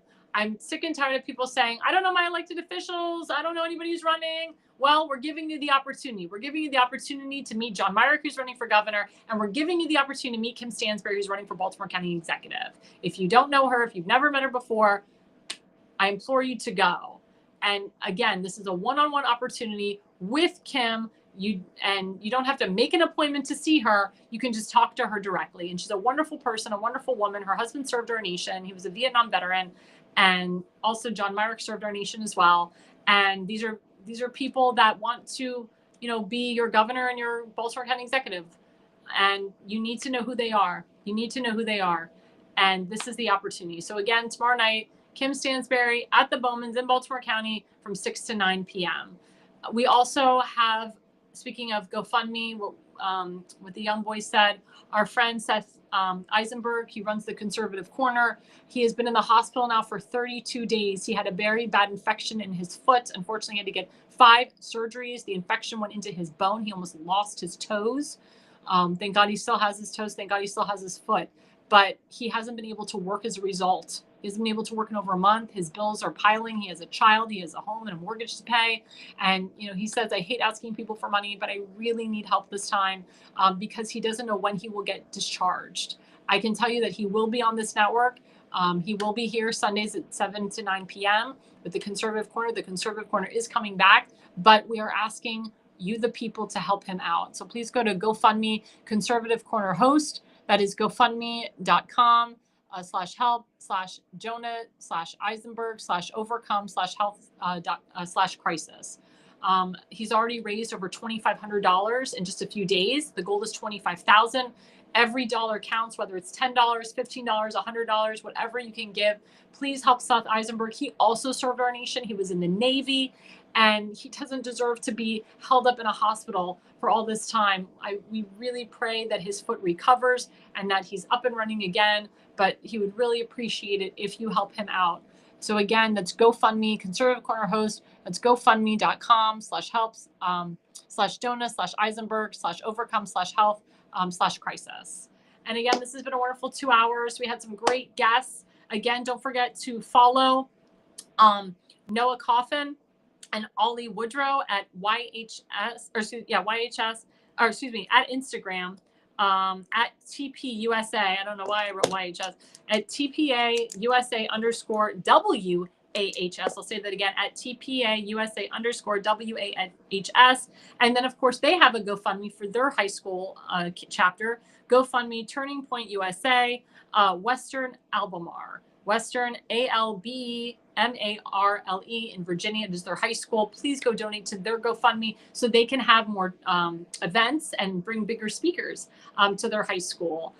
Again, for those of you who didn't hear, I am officially the White House correspondent for the America Pulse Network. That means that I am in the White House briefing room with Caroline Levitt, and hopefully I will be in the Oval Office with President Trump. I also get full access to the White House lawn, so I can ask any person out there, whether it's President Trump or JD Vance or anybody in the cabinet or Caroline Levitt, a question on the lawn. And it was really exciting being there last week. I will make it my business to be there every week and to also be in the White House briefing room. If you have any questions that you would like me to ask Caroline Levitt, you can message me at Alexandra Levine on Facebook. You can contact me on X at Alexandra Levi20. Please follow me and contact me on my YouTube at Levine Consulting, AR Levine 85 for Instagram, at AR Levine 85 on Truth Social. We also have another great show on this network, and we are growing. We are in talks to grow other shows as well, and our network is growing every day. We have the Jersey Shore with our host Damon Galdo. That's Mondays from 8 to 10 p.m. Eastern, and also Fridays 8 to 10 p.m. Eastern with our wonderful producer here, Damon Sherrod. And also, don't forget to follow us. We're at America's Pulse Network on X. We're at America's Pulse Network on Rumble. We're at America's Pulse Network on YouTube. And at the end of the month in April, we will be on Facebook at America's Pulse Network. And again, everyone, the reason you listen and the reason you watch is you are no idiot.